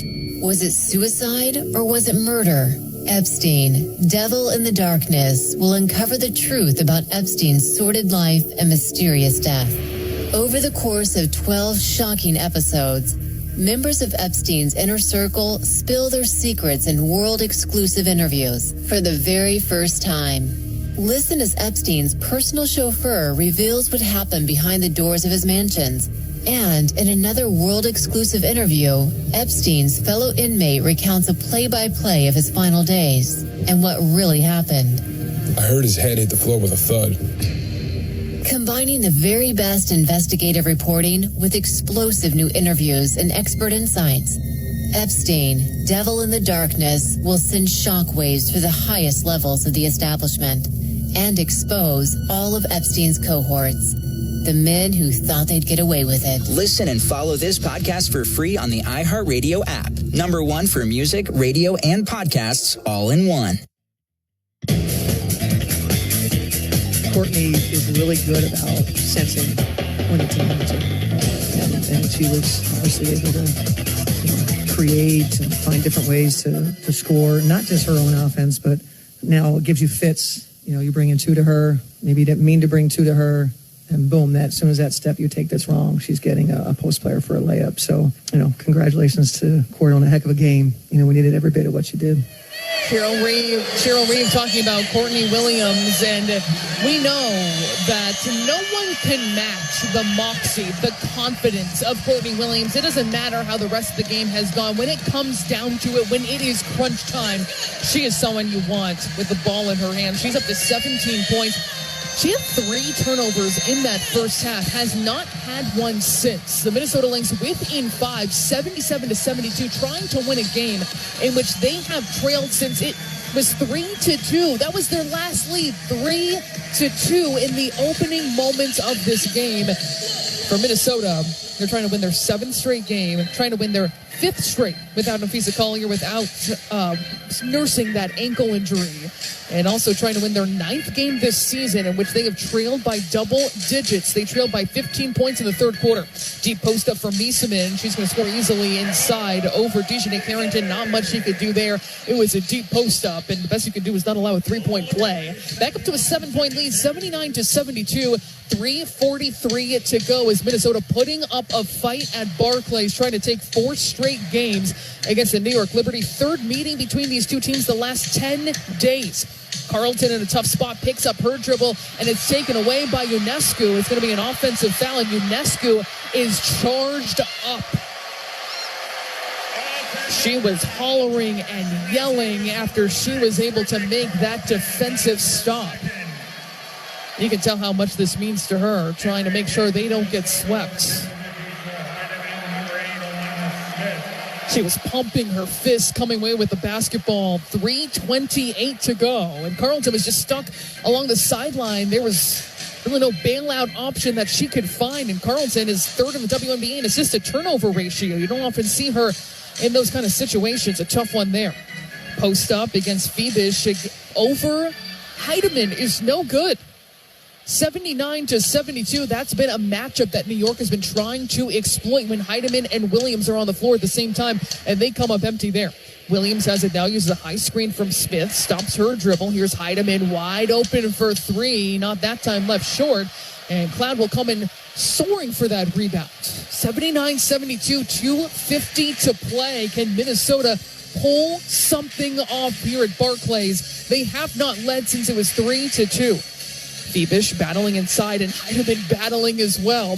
Now in the hands of Jonquel Jones, who's been more subdued, especially in the fourth quarter. Did not even shoot on Saturday against this team in the fourth. Is Ionescu not good from three? That could have been dangerous there. Ionescu 3 of 8 from long range. She's got a double-double, 13 points and 10 assists in this one. Williams working through a pick and roll. Kliutikova thought about a three. Instead, she's going to take Jonquel Jones to the rim. She's stripped up, and free throws coming up here for Maria Kliutikova.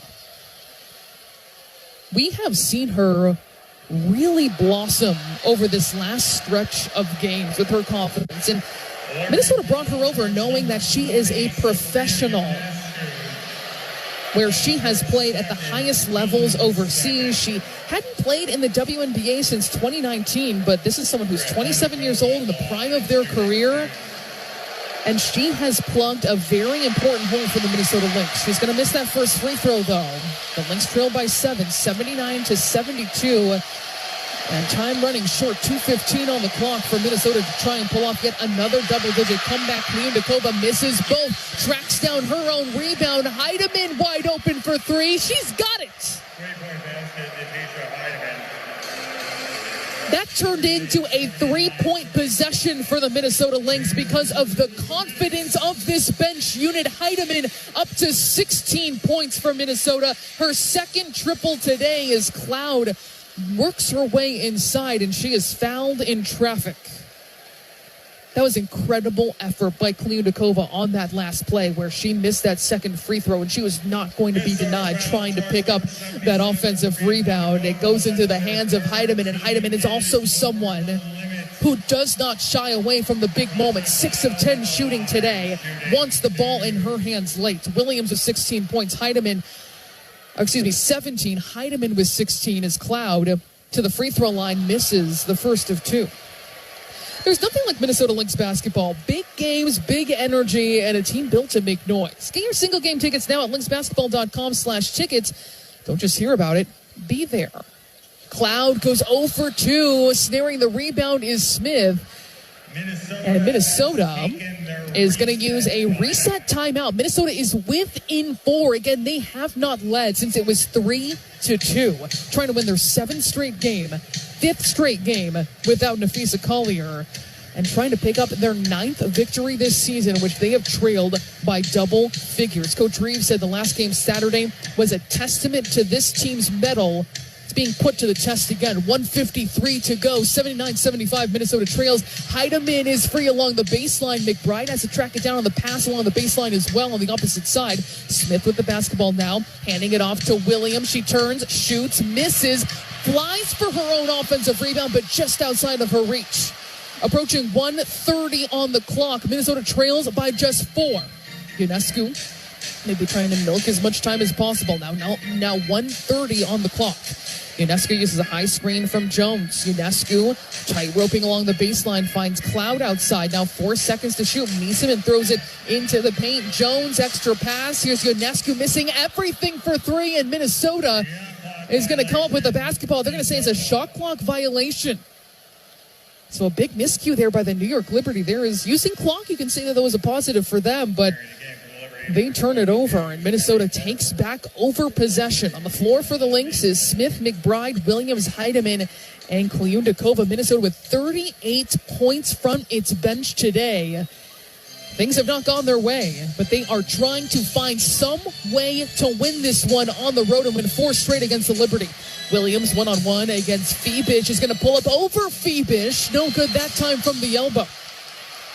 Williams, the leading scorer for the Minnesota Lynx at 17 points as Ionescu will take back over the basketball, guarded by Williams. Under a minute to play. Minnesota down by 4, 79-75. 50 seconds now as Ionescu slices into the paint. Here is Cloud, the trailer. She gets up on her toes. Somehow doesn't travel. The three is no good, but long rebound coming out to Ionescu. Minnesota not going to play defense right here with 35 seconds to go. Ionescu will heave a three and drain it, plus the foul.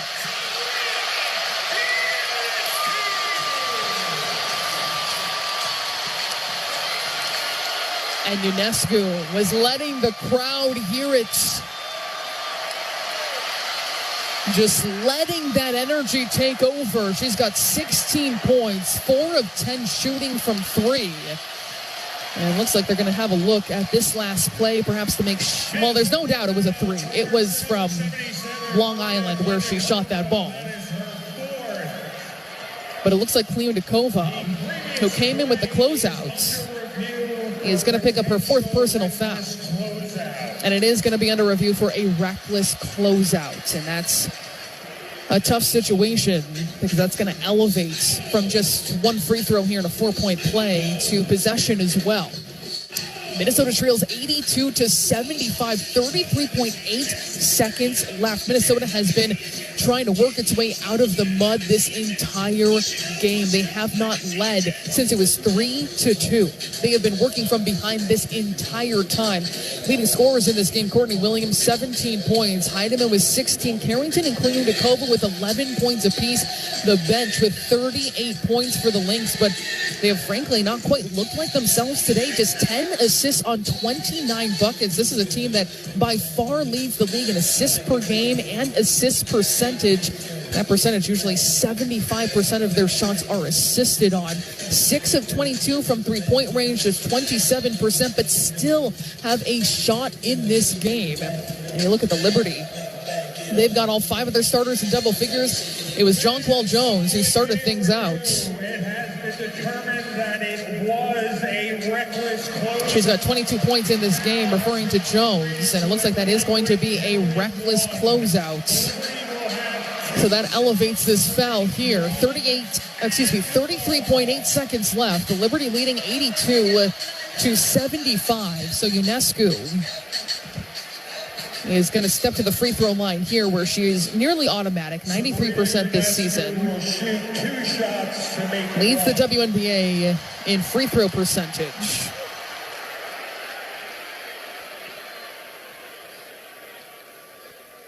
And she doesn't knock down the first. Has one more coming her way. Minnesota huddled up here. On the floor for them is Smith, Shepard, Carlton, McBride, and Williams, this starting unit that has struggled at times today. Second free throw is good for Ionescu, and it's going to be Liberty basketball. So a chance to build on this possession. 83-75, Minnesota trails. 33.8 seconds left. It's going to be Ionescu taking it out right near the Lynx bench. They don't plan on fouling her. Backdoor cut. Kennedy Burke puts it up and in for 2. That pushes it to a 10-point lead, and in a flash, the Liberty have made a statement. This game is theirs. Minnesota was within 4 with 42 seconds left, and all of a sudden that is now pushed to a 10-point lead as Minnesota takes a full timeout here, trailing 85-75. This is a Liberty team that started the season 9-0 this season. They've been 12-13 since, trying to stave off being swept by the Minnesota Lynx in 4 games. They've shot 44% in this game, but what really jumps off the box score page is shooting 41% from 3, knocking down 13 triples, 4 of them from Ionescu, 3 coming from Jonquel Jones, 2 from Phoebish. And they really spread the love around in this game, took Minnesota out of its usual flow, its usual rhythm. 4 in double figures for the Minnesota Lynx, but I keep going back to looking at the assists at just 10 in this game so far on 29 buckets. We're used to seeing this team, well, they average 24 assists per game and lead the WNBA in that category. So I think it's really an illustration of how the New York Liberty were disruptive against this Lynx team. And thinking about what Coach Reeves said about that third game back at Target Center, where that building was electrified, seeing that finals rematch, seeing this team take a season series against the New York Liberty in the regular season. And she said it is exhausting playing a team like this and really getting to that granular level of prep, playing this team 3 times in 10 games. But it's fun because of the competition that goes into it. And Courtney Williams crosses over half court, and it looks like the Lynx are going to dribble things out here. That last bucket by Burke is going to do it. And Williams hearing it from the crowd here. She's talked her talk. And Minnesota will have a shot clock violation. Down by 10, 8 seconds to go. Minnesota's going to see its 6-game win streak come to an end, at their longest win streak since starting the season, 9-0 here in 2025. And just waiting for this one to become official here at Barclays Center. Fans on their feet. The New York Liberty not swept by the Minnesota Lynx. Take one game in this series. The final score, 85-75 here at Barclays Center. But something tells me this is not going to be the final meeting between these two teams this season. There's probably going to be more to come between these two, and I think both sides are probably hoping for that as well. Minnesota takes the season series. We knew that, but they drop just their 6th game of the season to fall to 28-6 by a 10-point margin, 85-75. All right, we're going to have our post-game show right here next on the Lynx Radio Network. When we come back, we'll see if we can drop into any post-game press conferences, see what head coach Cheryl Reeve, maybe some players had to say about this loss, their 6th of the season from here at Barclays Center. I'm going to break all this down, how we got here. Minnesota trailed almost the entire game. Their one and only lead was when it was 3-2, working from behind and not winning here today at Barclays Center. So we're going to go over it all. Plenty more coming your way here on the Minnesota Lynx Radio Network. The free iHeartRadio app is #1 for music, radio, and podcasts, all in one. Discover a new podcast from our library of over 350,000 titles. Here's an iHeartRadio podcast preview. After spending 45 years in the field of psychology, I've learned one thing, and that is that there are predators among us. And I've learned that these evil predators move in darkness. They move in the shadows. And the night I'm telling you about is no exception, because on this night, a monster is stealthily stalking the streets of a really innocent, sleepy town. If you're fascinated with true crime stories, don't miss my upcoming new podcast series called Analysis of Murder by Dr. Phil. I'll take you inside the minds of some of the world's most notorious killers, analyzing them from both a psychological and behavioral perspective. The season premiere series is called The Killer Thorn of Gypsy Rose. When people look at me and say, Dr. Phil, who does that kind of thing? How do we spot those kind of people? There are predators among us, and I'm going to be talking about those people. So watch for more of my true crime podcast. I'm Dr. Phil McGraw. Analysis of Murder by Dr. Phil. Listen and follow this podcast for free on the iHeartRadio app. #1 for music, radio, and podcasts, all in one.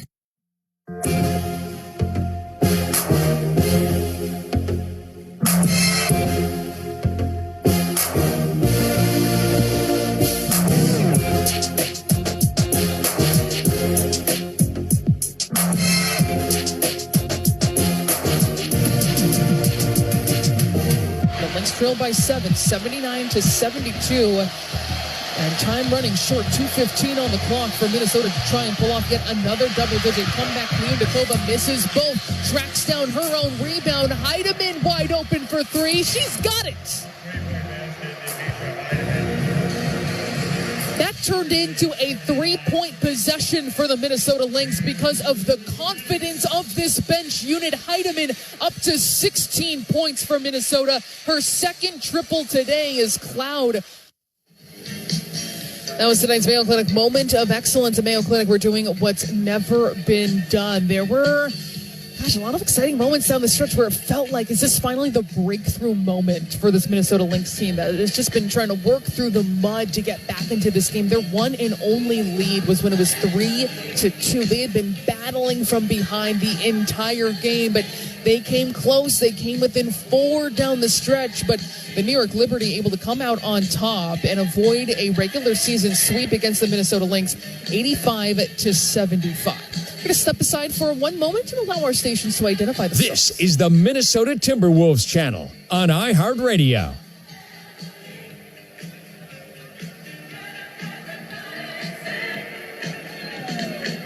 Sloan Martin with you as we begin our post-game show here from Barclays Center in Brooklyn. A 10-point loss for the Minnesota Lynx, who scored just 75 points here tonight against the New York Liberty. In the first 3 meetings between these two teams, they had been scoring 90 points per game. This is a Liberty team that, in terms of defensive rating, is 6th in the WNBA. They're 3rd in opponent points per game, but certainly a departure in multiple ways when we look at this 4th and final game of the season between these two teams. Minnesota, of course, had taken the season series, won the first 3 matchups, but dropped this one by 10 points. Let's look over how things kind of developed in this game, and it just felt like the New York Liberty were incredibly hot and connected from the get-go. I mentioned Minnesota's first and only lead when it was 3-2. They trailed by 10 points less than 5 minutes into this game. It was an uphill climb from the very get-go, where the New York Liberty, to start this contest, were shooting over 60%. They were getting their threes to fall as well. They were playing New York Liberty basketball. So Minnesota was then later in the second quarter able to get within 2, 37-35 with 3:45 to go before halftime, but the Liberty were ignited by an 11-2 run to end the second quarter. In the second quarter, Minnesota shot poorly, 29%, 0 for 7 from 3. They trailed by 11 at the half. The New York Liberty on the other side in the second quarter shot 44%, hit 4 of their 7 from long range. Dejanay Carrington led the team +6 at that point in the game, but you had the starting backcourt of the Minnesota Lynx at the halftime break of McBride and Williams, a combined 3 of 15 shooting. And they had just 6 assists on 14 baskets, and that would be a trend that would continue throughout this game. Minnesota by far with a season low, just 10 assists in this game. Their previous season low was 17, coming in a loss to Phoenix. They have not been below 20 since July 10th. Actually, maybe that July 9th. That was when their season low of 17 assists happened in this game. So that is certainly not characteristic of this Minnesota Lynx offense that leads the WNBA in assist percentage and assists per game. At the halftime break, too, this is another really big feature, is Jonquel Jones, 17 points for her on 5 of 6 shooting. She would finish with 22 points and 10 rebounds in this contest, shooting 7 for 10. And that was another big departure in favor of the New York Liberty, because in the first 3 games against Minnesota, she had at least been somewhat contained. 13 points per game, 6 rebounds, her lowest against any team. She'd been shooting 64%, but shooting less than she normally does on a per game basis. And Minnesota was able to at least try and wall her up and prevent those opportunities, but she had her way in that first half. 22-10, she finishes +16 for this game. And in that first half as well, Sabrina Ionescu had 8 assists, and that was more than the Minnesota Lynx has a team at that point in the game. When we look at the third quarter, Minnesota shot 53%, seeing some signs of life. They knocked down a couple of triples, had 3 steals, and that was really where we started to see the defense igniting for this team. Natisha Heidemann scored 7 points in that third quarter. Courtney Williams also found her stroke after she started slow out of the gate. 9 points for her in that third quarter on 3 of 4 shooting. But the New York Liberty also shot 50% in that third frame as well. When we go to the fourth quarter, Minnesota was able to get within 4. Remember, they had been trailing basically this entire game. They trailed by as many as 15 points in the third quarter alone for a team that has had 8 double-digit comeback wins this season, trying to make it 9 today, but came just short. Minnesota in the fourth quarter shoots 37%, just 1 for 4 from 3. And it was the New York Liberty able to hold on in this game. Minnesota made it a 4-point contest with about 3 minutes left. And it was the New York Liberty who were able to hold on for this win. Sabrina Ionescu had 7 points in that fourth frame, knocked down 2 big triples, including that reckless closeout, which maybe could have been just a 4-point play, but it turned into another possession for the New York Liberty as well. Sabrina Ionescu, 17 points, struggled again against the Minnesota Lynx, 5 of 18 shooting, but 11 assists.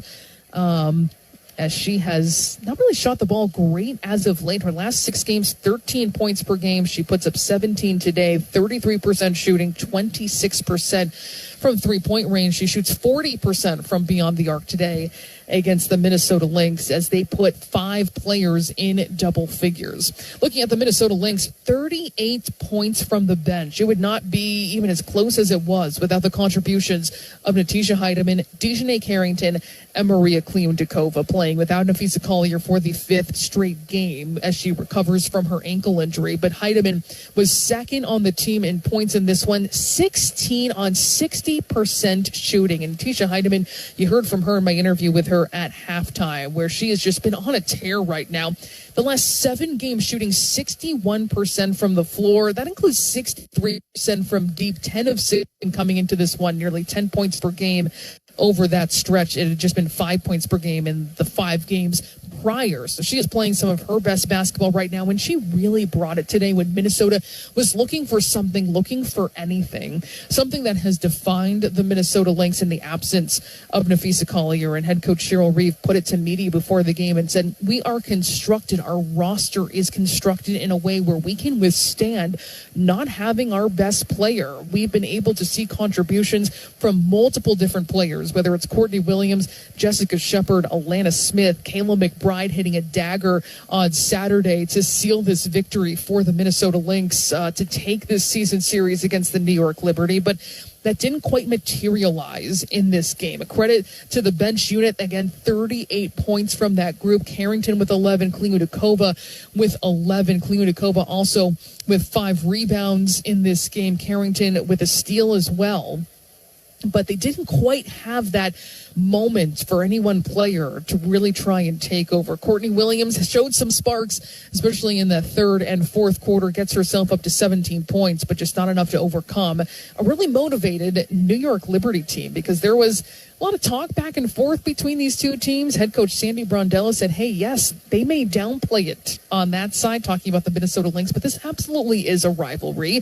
There was a free throw disparity, a very large one, 33 attempts to 8 attempts in favor of the Minnesota Lynx on Saturday at Target Center. I'm sure that also got under their skin as well. So this is a very solid Liberty team. You heard it in one of the clips I played where Courtney Williams says this is a great team and this is fun competitively. This is preparing us for the playoffs, and maybe another more lessons here to bank for the Minnesota Lynx. Dropping this one on the road, 85-75, a 10-point loss for the Minnesota Lynx, who fall to 28-6 this season. Head coach Cheryl Reeve about to talk to media right here at Barclays Center. Let's listen in.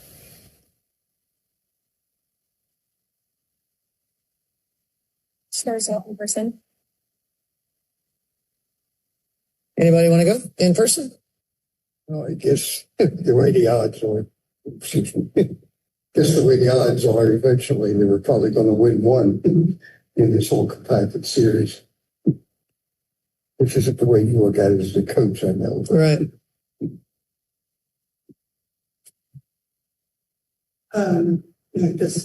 You feel the emotion and tension at different points throughout this game. Just wondering for you, what's the importance of learning how to play through that emotional signal that is for your team in the moment, and how you approach coaching through that? Oh, you thought our team?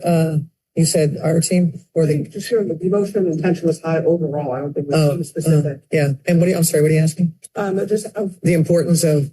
The importance of sort of confronting the emotional moments. Yeah. And how you approach that as a coach in moments like tonight. It's every game that they play in. It's what they do, right? The team goes on runs, and the team that sort of problem solves, which we've been really good at. I don't necessarily know that we coach that part of it. They kind of do a good job themselves. We never went away. 5 minutes to go in the game, we were making sure that we had a chance to win it, and we did. 4 minutes to go, we're down 4. We get a layup opportunity that we don't take. To cut it to so we're right there. So I thought we handled we played here in the finals. That's not new for us, experiencing the ups and downs in a road game, a hard road game.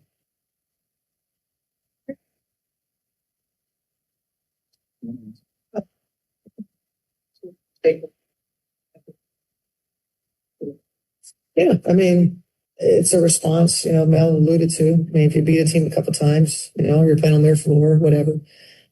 This was not a surprise to us. It was a surprise to me in terms of how we didn't start the game ready. Our starters weren't ready. And that was surprising to me. Credit to New York. They got the ball hopping and JJ got him started. JJ played great and, their starters played great. Ours did not. Courtney got going eventually, but she was a big part of why we didn't get off to a very good start. And, our bench came in and really kind of buoyed the ship for us. But it's sort of what we expected. And, we know this. Every game that we're going to play the rest of the way is playoff positioning, right? So we're going to get teams, great efforts, just like we got from New York. Go to Brad on Zoom. Yes, hi Coach, how are you? Brad from W Swish. Can you speak of Dejanay's play tonight? She was very aggressive on the defensive side of the ball, and just what you are looking for from her as the season winds down. Yeah, kind of what she's been giving us an energy. She's a threat to, be an attack to the basket. I just, as a group, I don't think we move the ball very well. So identifying opportunities when you are attacking, are just kind of like New York did to us. When two go to you, you got to find people. So I think, Dejanay getting used to that with us. But she gave us energy. She gave us a level of compete. Got to the foul line a little bit, and she was a part of the bench crew that really helped us. Sloan Martin back here during our post-game show. You just heard from head coach Cheryl Reeve, and she said, our starters just didn't have it today. Only Courtney Williams reaches double figures with 17 points. McBride with 6, Shepard 6, Smith with 5, and Carlton with 3. 38 points from the bench, but it wasn't enough to try and overcome a very motivated New York Liberty team. 85-75 is the final here in Brooklyn at Barclays Center. When we come back, Alex Leibold and I will wrap things up right here on the Lynx Radio Network. Looking to shoot your shot and score big, all while giving back to your community? Pilot Games is bringing entertainment with exciting electronic pull tabs to bars and restaurants across Minnesota. Every play is a shot at a jackpot and an assist to a local charity. It's entertainment with a purpose. So next time you're out, look for Pilot Games. Big wins, local impact, nothing but net. Learn more at pilotgames.com. At Target, we're home court advantage for the hometown sports fans. And with the Timberwolves season in full gear, we're here to help you gear up and make your game day prep a slam dunk. Hear that? That's what you call a buzzer-beating three-pointer for the win. Time to dish up your famous nachos or put a full-court press on some jalapeno poppers. Then serve up some sweet desserts to celebrate the W. However you do game day, we're here for it at Target and Target.com.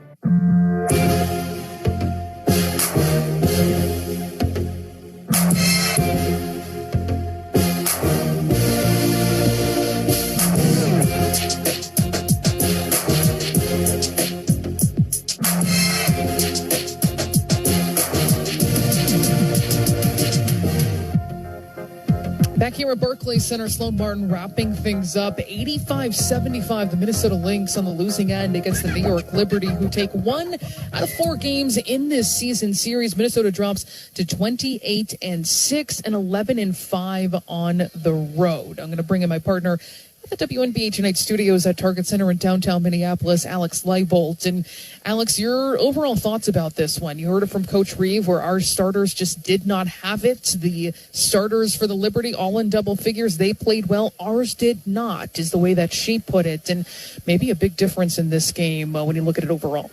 Yeah, I think really the big disparity coming from this contest is really it just comes down to the three-point shooting. The Liberty finished this contest 13 of 32 from beyond the arc. The Lynx just 6 for 22. I think the last three games, including this one that the Lynx and Liberty have played, the Lynx have only gotten off around 22, 21 three-pointers attempted. So the Liberty have done a really good job of limiting the Lynx ability to shoot from beyond the arc. And I think part of that has to do with the way that they were pressing on defense. So with such intensity, it forced the Lynx to maybe think a little faster. They weren't really able to move the ball around as fluidly as they like to. As you had pointed out, those 10 assists on 29 field goals made, that's not something you typically see from this Minnesota Lynx team. And I think a lot of that had to do with the way they were shooting from beyond the arc. They were 0 for 7 in the second quarter alone as they were trying to push that comeback. They got down to within 4 after trailing by 12. But, and they brought that fight into the second half. We know how much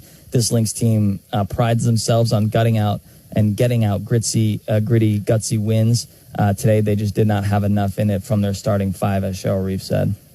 Yeah, and they were able to come close in this one against the New York Liberty on the road. 42 seconds left within 4, but then it turns into a 10-point loss. So finally, we're not going to talk about the New York Liberty, which feels strange. Third meeting in 10 days and fourth meeting overall in the last 3 weeks. And Alex, we now turn our attention to a road back-to-back. The Minnesota Lynx will be traveling to Atlanta tomorrow, taking on the Dream on Thursday, and then immediately at Indiana for the first time in the regular season on Friday. Yeah, this Atlanta Dream team is not going to be much easier when coming in comparison to this New York Liberty team. The Atlanta Dream are 22-12. They actually have recently just passed the Liberty in the standings as the Lynx beat the Liberty these past 2 games. The Dream have won 9 of their last 11, so they are one of the hotter teams in the league right now. They're 22-12. They're going to be at home. The Lynx and the Dream have split their previous 2 meetings this season. It's funny, the Lynx won in Atlanta in that overtime thriller on June 27th, and then the Dream were able to hold on for a 4-point win in Minneapolis just a month later on July 27th. So this is a Dream team that is very solid. They have Ryan Howard back, who missed the All-Star game with an injury. She's back, but they are missing Jordan Canada, who suffered a right hamstring strain against the Mercury on August 10th. She's going to be out tonight as they play the Aces in a little under an hour's time, but her status might still be up in the air come Thursday afternoon or Thursday evening. And that's a big loss for the Dream. She's 5th in the WNBA in assists per game, averaging just under 6, but they're going to be leaning on Ryan Howard and Alicia Gray to get a lot of their points, and Brittany Griner to keep her presence felt with Brianna Jones inside the paint. And as far as the Fever, they were dealt a big blow earlier today, too. It was announced that Sophie Cunningham is going to miss the rest of the season as she is dealing with an MCL sprain, or tear in her knee. So that's going to be a big loss for the Fever, who are also going to be without Caitlin Clark, who has missed over half of their games so far this season. Caitlin's only played 13 games, and the Fever are still finding a way to win. They're 19-16, third in the Eastern Conference. They're in playoff position right now at 19-16, just 10 games behind the first place Lynx, but they are in 6th. Yeah, they recently had to have a 21-point comeback in overtime to beat the Connecticut Sun, so they are scratching and clawing to try and ensure that they are a playoff team, even with multiple players out for the season. Just very bad injury luck for the Indiana Fever. Interested to see how Minnesota takes on this team, just kind of erasing the memory of that Commissioner's Cup and facing them for the first time in the regular season here in late August. All right, the final here today, 85-75. The Minnesota Lynx drop their 6th game of the season. For Alex Leibold, I'm Sloan Martin. Thanks so much for tuning in. Minnesota drops their record to 28-6 this season. Their 6-game win streak comes to a close, but right back at it later this week with a road back-to-back. And we'll see you later this week on the Minnesota Lynx Radio Network. iHeartRadio Did You Know? Presented by iHeartRadio. You know, what you're listening to right now. Did you know that iHeartRadio is always free to listen to your favorite stations, podcast, artist radio playlists, and more? Yep, free to download and free to use. But there's a next level iHeartRadio experience as well. iHeartRadio All Access, where you can search and play any song, enjoy unlimited skips, download all your music to your phone to listen offline with no connection, unlimited playlist creation, and so much more. You can try it out free for 30 days and see what the iHeartRadio All Access experience is like. Why not? Open the iHeartRadio app and in settings, tap to start your free 30-day trial. Everything you love about free iHeartRadio plus so much more with iHeartRadio All Access. iHeartRadio, #1 for music, radio, and podcasting, all in one app.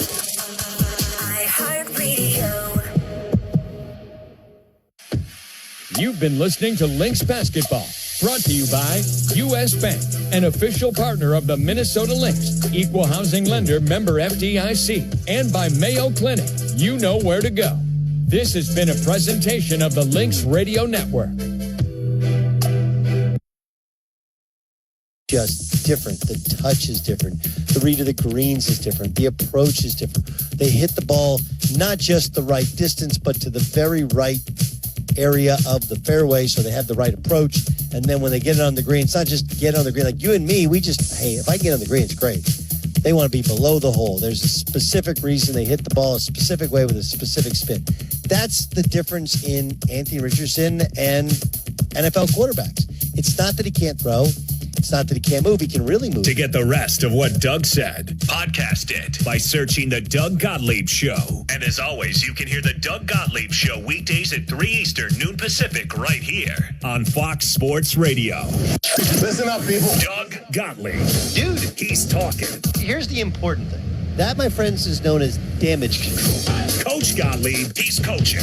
Full disclosure, I'm watching this as a basketball coach, and I've lived some of this. This guy. I'm a smartass. Yeah, he does it all. That's the crazy part about this. It's the Doug Gottlieb Show. What happens is you'll get the, oh, you're a hater, you're this. Shut up. Listen every weekday at 3 p.m. Eastern, 12 p.m. Pacific on Fox Sports Radio. Scrolling mindlessly. We know all about your social media habits. So, scroll past the cute dog videos. Scroll past the DIY, you know, the ones that you have no business watching.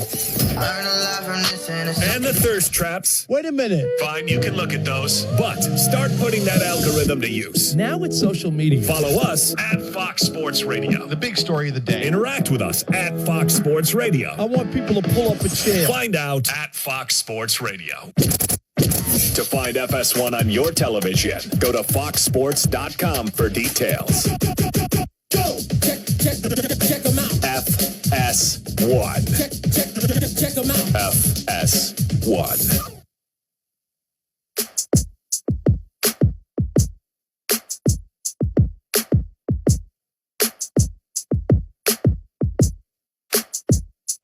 I was celebrating. I didn't have a dime, but I was always focused. Fox Sports Radio, Kelvin Washington, Kerry Rhodes on a Trash Talking Tuesday. We are minutes away from James Washington, who is a two-time Super Bowl champ with the Dallas Cowboys, going to join us. And also, of course, looking forward to that. If you have achy knees, we got a stiff back, the joints aren't cooperating. Well, some days your body is like, no, ain't happening, Captain. And on those days, luckily, there's Aleve with just one pill. Aleve provides up to 12 hours of pain relief so you can keep moving. Use as directed. And for over 40 years, by the way, Tire Rack has been helping customers find the right tires for how, what, and where they drive. Ship fast and free, backed by free road hazard protection with convenient installation options like mobile tire installation. TireRack.com. It is the way tire buying should be. All right, Rob G, let's get into what we were supposed to talk about. It's just Cam Newton getting his number retired at Auburn, which, deservedly so. Yep. And he had an incredible Heisman campaign in winning a national championship as well. You had those numbers. It was about 4,700 yards. 4,300 yards. 50 touchdowns. Yep. And an interesting note, by the way, no other offensive player was drafted that year. So he wasn't like throwing a Justin Jefferson and this guy and Chase. Right. And, I wasn't just throwing a bunch of guys. Like sometimes you look up and you realize a lot of these quarterbacks, You're like, dang, look at that. Was that Receiver University? Because they get to throw to all these guys. Like Joe Burrow's one of Ohio those State guys. and those guys, yeah. Yep. Ohio State's another school that always has a bunch of receivers. Yeah. He was throwing to just guys, you know, and obviously was able to drag a team to the national championship. One game against Alabama was down 24-0, came back and won. I think it was 28-27. So that's crazy. So the question becomes, is Cam Newton, and obviously he didn't have the long totality career of some other players, Exactly. but just that year alone, was that like the greatest player you'd ever seen? Tim Tebow was specifically because the AP said he was the best college quarterback. We're saying all positions, Yes. quarterback, receiver, just what you saw. Oof, man, I'll tell you what, that Cam Newton Auburn team and the performance that Cam Newton had as a solo player carrying a team, you just stated it, right? No other player on his offense was NFL good, right? So the fact that he carried a team, we always talk about quarterbacks are supposed to elevate their offenses and elevate their team. Well, this was the ultimate case of that, right? So kudos to Cam for an amazing season, and that year was spectacular. Watching him, it was must-see TV, must-see football. But to say the best player in NCAA history, I'm not going to go that far. There's been so many talented players. I mean, extremely talented, gifted players that I've played against and I've seen in my time playing. I mean, there was the Reggie Bush season in USC. There was the Charles Woodson one in Michigan that we talk about a lot. Johnny Manziel, the one season in A&M. Like He was so balling. Many, man. So Randy Moss at Marshall was one, and I know somebody's going to say it was Marshall. I think we know how that worked out when he got to the pros. I mean, it would have been Florida State. Remember when he got in trouble? I think Florida State was the weed, if I'm not mistaken. It was. Which, by the way, we did the 30 for 30 on what could have been for people who got into weed trouble that now it's so legal, and I'm walking around LA and people just smoking up, sparking up in your face. You know what I mean? It ruined so many people's lives and careers. Just weed. And I'm not a weed advocate per se, but I'm saying it was now, just in a little joint, whatever. That's how people view it. Yeah. And so many people lost their careers or their money or the opportunities because of that. Yeah. That's amazing to me. But Randy Moss, what he was doing at Marshall was absurd too. Crazy. And I go, man, that was just Marshall. I think he would have been all right at Florida State. In fact, you could argue maybe it would have been better because it would have been, no, his quarterback was Pennington. Yeah, Chad Pennington. But I'm saying, think of the offensive team. line, the other receivers, the quarter. Like, he could have had such an amazing team that we might have really seen him getting busy. But he had a good one. But now I'm going to throw one out here. What you got? Shut up in advance. You and Rob G. Okay? What you got? Barry Sanders. Oh. I know you're going to say because I'm biased. No. The man had 37 rushing touchdowns in a season. Mm-hmm.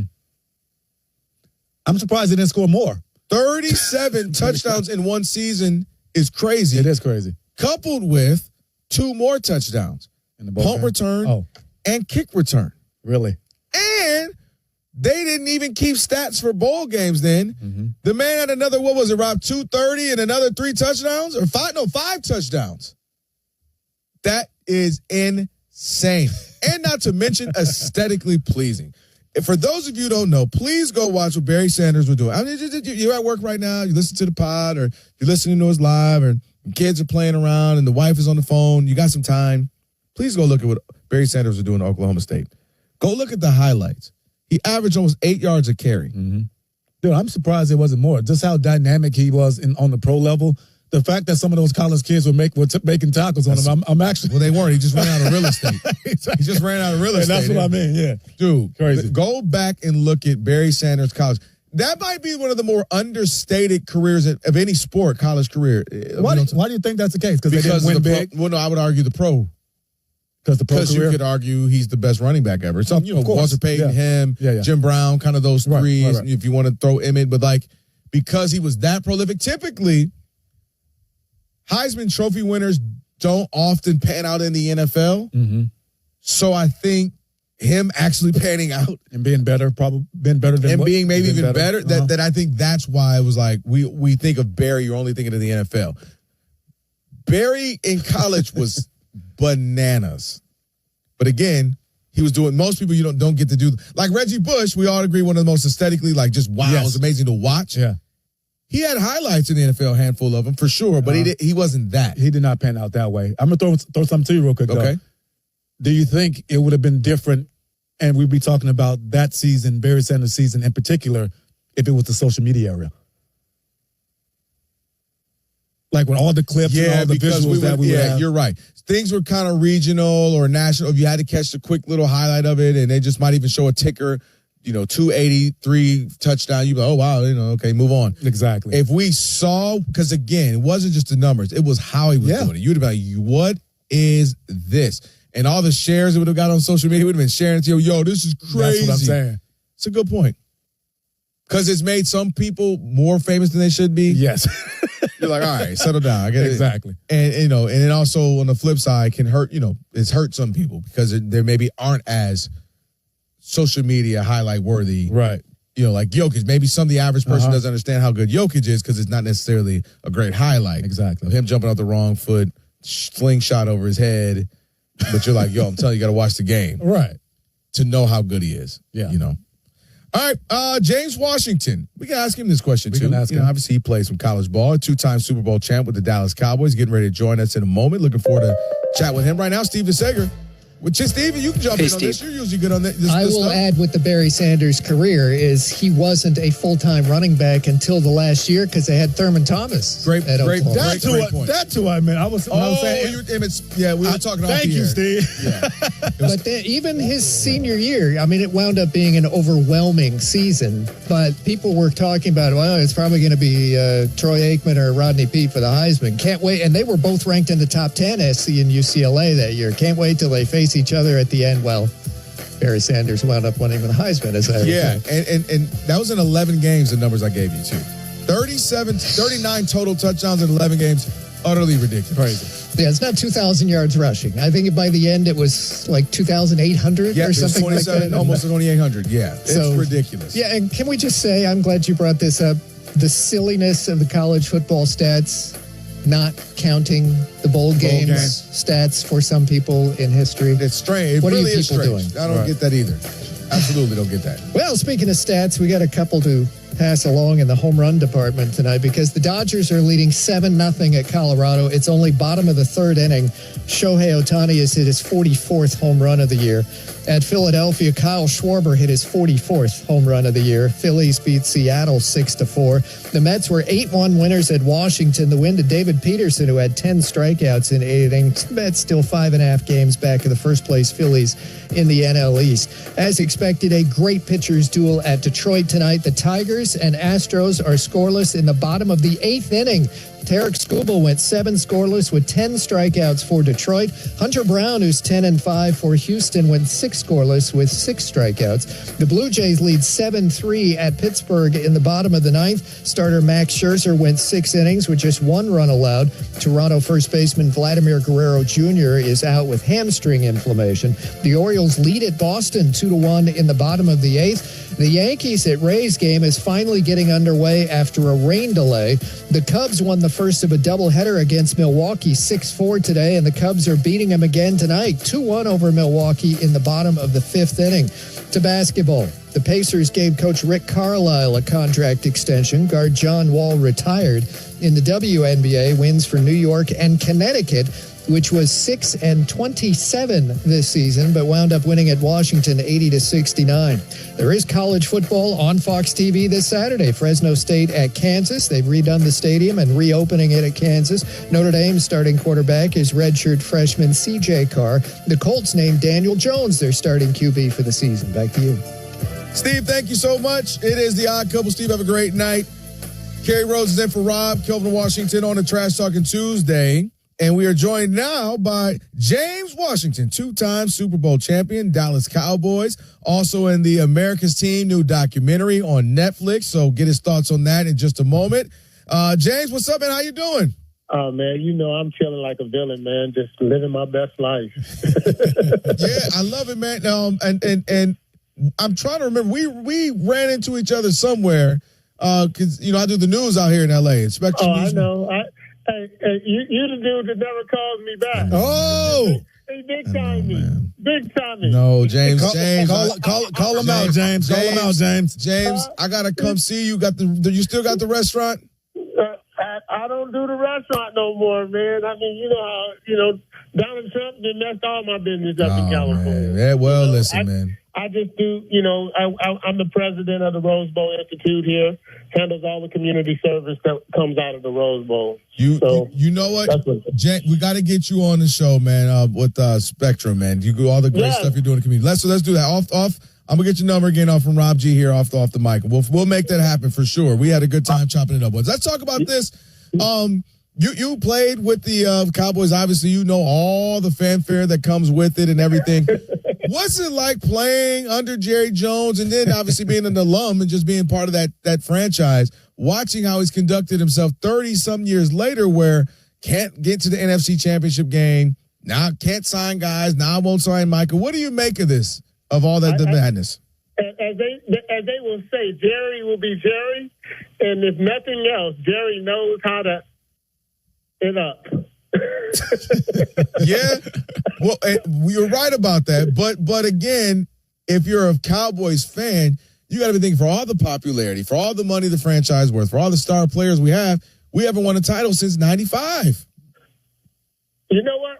I think I'm okay with that though, because I will say it like this: if they win, they will talk about us, and if they never win again, they will talk about us. Okay. So I think my guys sit in a great space. I think the thing most about the Dallas Cowboys and what Jerry thought he could be the general manager, and he hasn't figured it out. He needs to allow Steven to do his thing and bring in people who understand players. You look at what happened, with the Commanders. And how they went in there and turned that thing around is because it's really having relationships with players and separating business, which he is probably one of the best when it comes to marketing and getting the job done. I will never put nobody before him in that aspect. He's taken the NFL and that franchise to a whole different level. But when it comes to football, even though he's just as much as a fan as a general manager, you can't be a fan as a general manager. And that's what he is. James, I love that. I love that you still, when you talk about the Cowboys, you still say us. I hear that. I hear that pride. I hear that pride when you speak about it. Just got off the phone with Darren Woodson. Oh, nice. Nice. Yeah, D Wood's my guy. Now I want to ask you about that though. You're on that team when they came up and started to find their groove again and win a couple of championships with that team. I want to talk about the dynamic of that team and that locker room and some of you got any fun stories about how you guys were able to turn that corner and finally find your groove under Jimmy Johnson. I mean, the thing is that Jimmy knew what he was putting together. Mm-hmm. Jimmy had a formula of characters. Yep. And everybody had to play their role. Unfortunately, some people have to be the villain, and I was one of the villains of these things. And, my role was to be the enforcer. Yep. And I was the bodyguard, and I was that guy back in the day where, I set the tone on who I hit, how I hit, and how I make plays. Rules were a little different. I couldn't play in this league today because, me neither, James. We're in the same boat. You know where we're going with it, right? Yeah. So it's like, golly, I can't play the touch football part. Yeah. But where it goes is that one thing that I love and I still love to this day, we played for each other. We did not play for coaches. Ooh. We did not play for fans. Mm-hmm. We held each other accountable, even though, we had some wild times, the good and the bad. Yep. We protected each other, and we still do that to this day. Nice. And the fact is that we knew how to do it both. We knew how to do it on the field, and we knew how to do it off the field. And it's not till a lot of the veterans end up, being cast away that it got out of hand. Okay. But if you look at the time when we was at our peak, you could see if we go out, it's not just one or two dudes. I mean, the club, you got a roster of 53 and you might have 20 dudes all together at one time, most of the time. because we played for each other, and our friendship and our bond has lasted a lifetime. I love that. Love that for sure. James Washington, two-time Super Bowl champ with the Dallas Cowboys, our guest on the Odd Couple. Kelvin Washington, Kerry Rose in for Rob. Speaking of Rob, did you get robbed of an MVP in '93? Did I get robbed? Yeah, I think I got robbed, but I still think that it just should have been a co-MVP. Okay, just like before. I mean, Emmett deserved his piece because it doesn't happen because Troy was definitely off his game. You know, after having that concussion and Bernline getting it done and get us there, you know, and being able to. You know, then Bernie Kosar steps in and handle his business when we needed him the most to get us there. And, you know, so you got to think about every time, you know, a guy went down, a guy stepped up. And even though at that point in time, in that particular Super Bowl, you know, Troy wasn't Troy. James, I'm cutting you off right now. I got to cut you off because you're being too modest. You had 11 tackles, an interception, a forced fumble that ended up being a touchdown. What more? I mean, what more did they want from you? And you took one to the house yourself. Hey, they wanted my firstborn, bro. And I told you remember how I told you they can't let the villain. Oh yeah, that's right. Villain be the MVP of the Super Bowl. Okay. Okay, let's go back to you. Let's do this. Super Bowl 27. Super Bowl 27. We have 9 turnovers. Ken Norton played out of his mind, and they gave the MVP to an offensive guy. We set a Super Bowl record that still stands to this day. Man, Ken Norton Sr. Yeah. You see what I'm saying? Mm-hmm. Ken Norton Jr. Jr., yep. You see what I'm going with it? And understanding that, man, if you go look at the documentary, I'm trying to figure out, did we play defense? Because there's nothing in the damn documentary about it. They ain't saying nothing about it? Right? I mean, actually, it must have been 3 amigos. They played offense, defense, and then Deion showed up and had his worst year and still got it done. That is funny. Well, listen, that's why I'm giving you your props right now, man. 11 tackles. Crazy. Interception, a forced fumble, a fumble recovery for touchdown. I mean, my gosh, that's easily MVP status right there. We only got a minute or so here. Aside from the Cowboys, who are you liking right now? Who are you saying this team, I like what they're about, I like what they're building, and maybe going into the season you say, you know, I'm either rooting for them or thinking they might be able to get to a Super Bowl? I'm always rooting for the Cowboys. We know that. We know that. That was Cowboys aside. Hey, I'm one of those delusional fans as well. But you know who I like, though? I like what they're doing up in Washington. Okay. I think the NFC, you know, when you look at the NFC, I like what they're building. I like what they've done in the draft and bringing players in there that's playing for each other. Philadelphia is going to, as long as they got the nucleus of what they're doing, it's going to be hard for people just to beat them up. Because when you have an offensive line and a defensive line that plays good football, man, it's difficult in the league. And plus, they play a flag anyway, so it's just a matter of being able to outmaneuver everybody. He said they playing flag, Kerry. They are. It's a glorified. I'm talking to 2 safeties over here. Glorified version of flag. Yeah. You know where I'm going with it. Exactly. Hey, Rob G, let me get out of the studio. 2 safeties ready to light me up right now. Let me get on up out of here. Hey, man, James, we appreciate you as always. Thank you for your time, brother. And I told Rob G, I'm going to make sure I get your number. We'll reach out to you. All right. I appreciate you. All right, James. All right, Keep up the good work. Appreciate you. J-Dub. K-Dub, J-Dub, you know, that's how we do it. That's Washington's. Yeah, by the way, man, I ain't gonna lie. Every time I see you, what's up? How your arms get so big, man? What the heck? Oh, come on, man. Hey, man, just working out, man. Just working out. But you definitely were leading with your forearm when you were attacking people, when you were in safety. Come on, man. Why are you doing me like that right now? You know I don't like that. I don't like it. You know what it is. You know what else makes it funny about you? Rob G can attest. Alex can attest. What? You're the most nicest. Let's kumbaya, all come together. Let's make songs about the heart and love. But in order to play safe, you got to have a crazy mean streak in you. Like James was just saying there. 100%. But that and every now and again, I see your eye twitch a little bit. I see your eye get a little crazy eye, and I'm like, oh, there it is.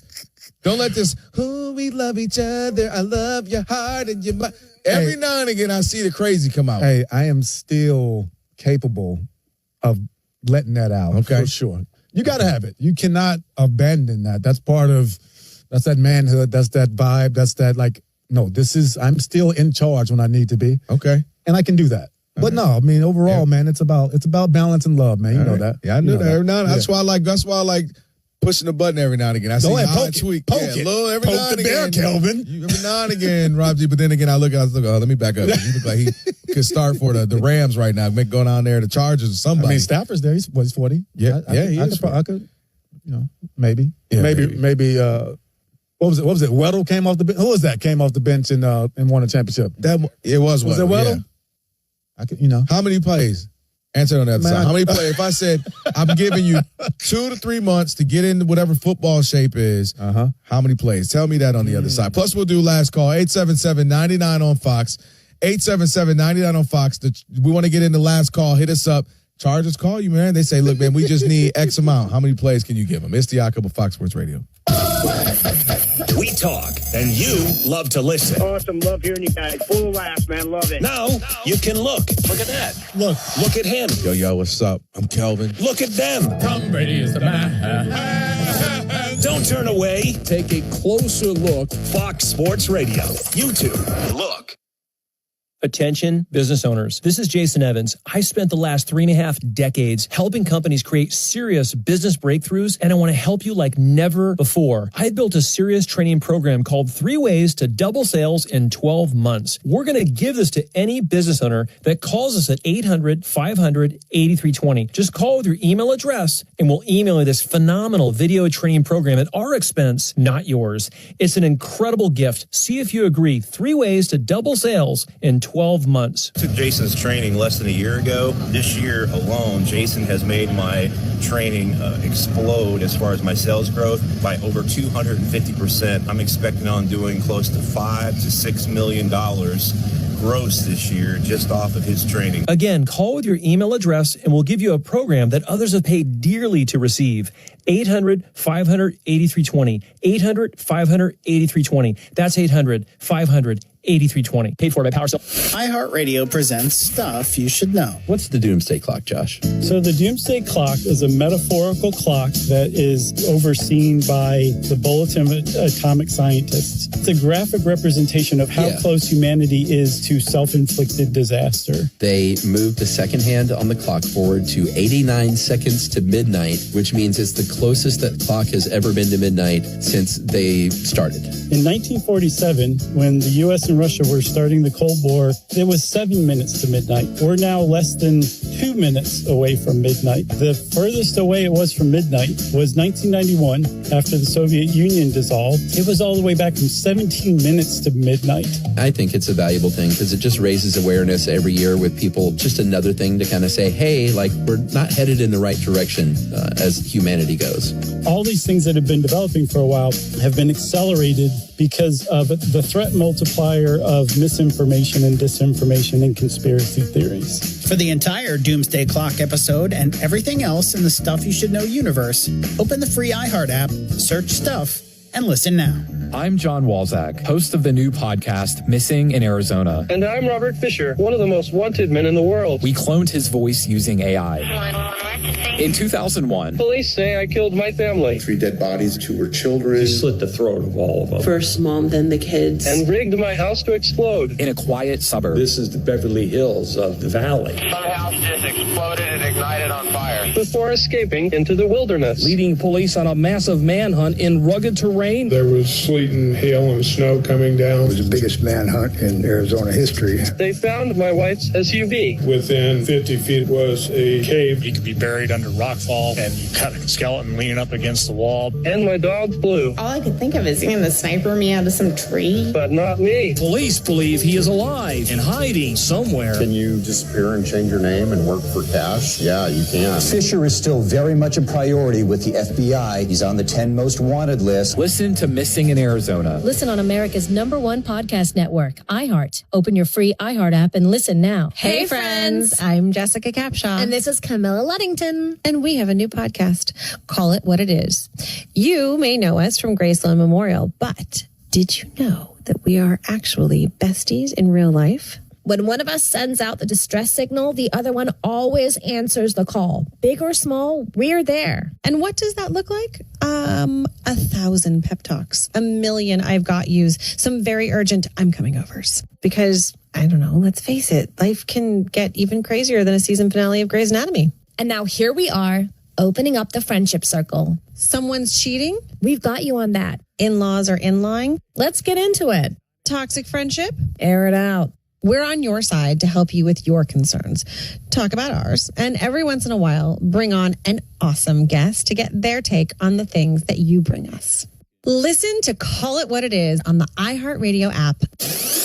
iHeartRadio Did You Know? Presented by iHeartRadio. You know, what you're listening to right now. Did you know that iHeartRadio not only lets you listen to all your favorite AM/FM stations locally and nationwide for free, but iHeartRadio also lets you build your own personalized stations based around your favorite artists. We call it Artist Radio. Let us build you a customized station just for you with the least amount of work. Step 1, type in the name of your favorite artist. Step 2, tap play. We'll take it from there and automatically build you a station based on the best music from that artist and other similar artists. It's really that easy. And best of all, our Artist Radio is presented with limited commercial interruption, unlike Pandora, where your personal stations are constantly being interrupted. If you want to take matters into your own hands, you can skip songs you don't like, and you can thumb up and down songs to help personalize the station to your exact taste. And best of all, Artist Radio is free. Check it out today. Search your favorite artists, hit play, and we'll take it from there. iHeartRadio, #1 for music, radio, and podcasting. All in one app. iHeartRadio. We are one force. Call your friends and ask how they doing. To find FS1 on your television, go to foxsports.com for details. Boom. Trust your eyes. FS1. Come on, brother. Coming from the cracks and the crevices. Looking for a way back home. Band-Aids 11 is my medicine. Looking for a way back home. Today, I really got to know my feelings very well. When someone mentions love, it's got Fox Sports Radio, Kelvin Washington, Gary in for Rob, the Odd Couple. Good show, brother.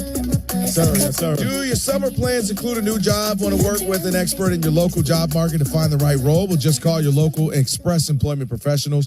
Go to expresspros.com and Express never charges job seekers a fee. It's time now for Last Call. This is the last call.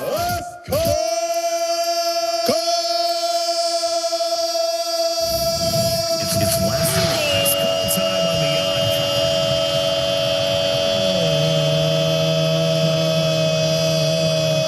Last call. Kevin in Culver City, you are the last call. What up, Kev? God is good. All the time. Hey, man, I love what you're saying yesterday. I got some funny cast roles that actors pass on. How about Leonardo DiCaprio for Boogie Nights? Dirk Diggler and Mark Wahlberg. I'm so glad he did. Mark Wahlberg killed that. That was, yeah. Sometimes a more unknown person. Obviously, we knew him as a rapper, but not an actor. Of course, because it's just they can learn and grow, and it can be ugly. Like Leonardo was almost too perfect of an actor. Like it just fit. Fit Mark at that time for sure. I agree. Yep. And that was you singing. That was you singing, Carrie, yesterday, man. You got some chops on you, man. Thank you. you. Remind me of Lloyd from Lloyd. Back Oh wow, I love Lloyd. Yeah, I appreciate that, Kevin. Thank you, man. Was she 5'2" or was she 5'2", Kevin? Hell yeah. I'll give some love to my boy Matt Liner. And one more cast to do. Ice Cube passed on Old Dog from Minister Society, just so you guys know. Yeah, that's another a one. Smart move. Go ahead. Yeah. Go ahead.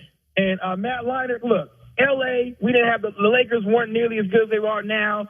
Showtime, there hasn't been any Showtime for football in this town since USC.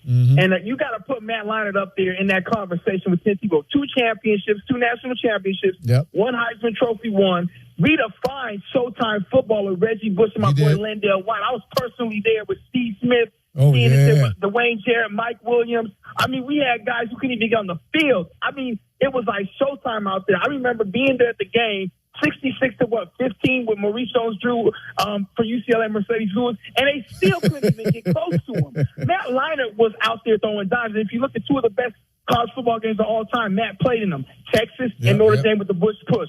So his last game he played was against Big Shunk, so he has to be right. No, he's in there. Great, but Matt Leinart was Kevin, he's in there. Kevin, let me last call turn into last segment with Kevin. Let's just Kevin, shout out to Kevin, big time listener, always supporting Odd Couple. Carrie, real quick. Hello, it's Jim Harbaugh. What's up? I got my khakis on. Can we get what? 6 plays out of you? Just 6 plays, not quarters, not minutes. 6 plays. 6 plays? Yeah, I can do 6 plays.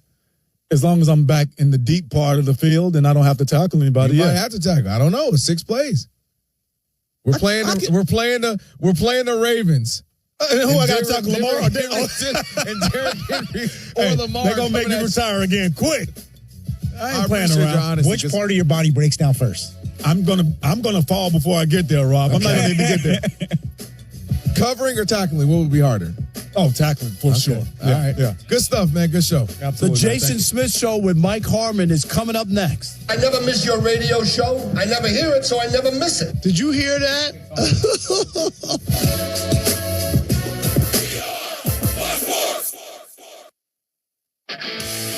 This is the story of the one. As a lineman, he does whatever it takes to keep the power on in his community. And he wants a partner like Grainger who does the same. Grainger offers the professional-grade products he needs, from voltage detectors to harnesses to hard hats, plus fast, dependable delivery, so he can rise to every challenge. Call 1-800-GRAINGER, click Grainger.com, or just stop by. Grainger, for the ones who get it done. Did you hear? Allstate car insurance now costs even less. So when you bundle with home, you can save even more. Check Allstate first to bundle and save with a new lower auto rate. You're in good hands with Allstate. Not available in every state. Only applicable for new auto insurance business. Rates will vary by several factors, including how you purchase the policy. Potential savings may vary. Allstate North American Insurance Company and Affiliates, Northbrook, Illinois. iHeart is America's #1 podcast network. Open the free iHeart app and explore podcasts like this. A quiet residential neighborhood erupts in chaos.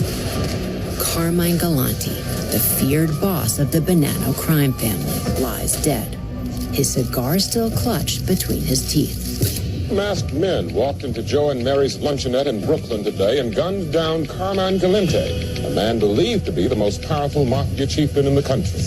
The execution sent shockwaves through the criminal underworld and set the stage for one of the most pivotal criminal cases in New York City history. From the minds behind the acclaimed television series comes Law and Order: Criminal Justice System. This isn't a scripted drama. These are real stories told by the people who have lived them. My father should have been a dead man. For decades, the mafia had New York City in a stranglehold, with law enforcement seemingly powerless to intervene. But the murder of Carmine Galante marked the beginning of the end. Discover how a group of young prosecutors took on the mafia, and with the help of law enforcement, brought down its most powerful figures. I'm Anna-Siga Nicolazzi. And from Wolf Entertainment and iHeart Podcasts, this is Law and Order: Criminal Justice System. Listen on America's #1 podcast network, iHeart. Open your free iHeart app and listen now. The free iHeart Radio app is #1 for music, radio, and podcasts, all in one. Discover a new podcast from our library of over 350,000 titles. Here's an iHeart Radio podcast preview. There it is, a win for the ages. Tiger Woods is one of our most awe-inspiring sports icons. a reflection in a lot of ways of America's history, its values, and ideals. Quarter American Indian, mother's half Thai, quarter Chinese, and quarter white. So that's why you America's son. Yeah. Tiger has been world famous for decades. And his story, it comes with many chapters, groundbreaking achievements. And Tiger Woods is the 100th U.S. Open champion in history. A shocking fall from grace. I am deeply sorry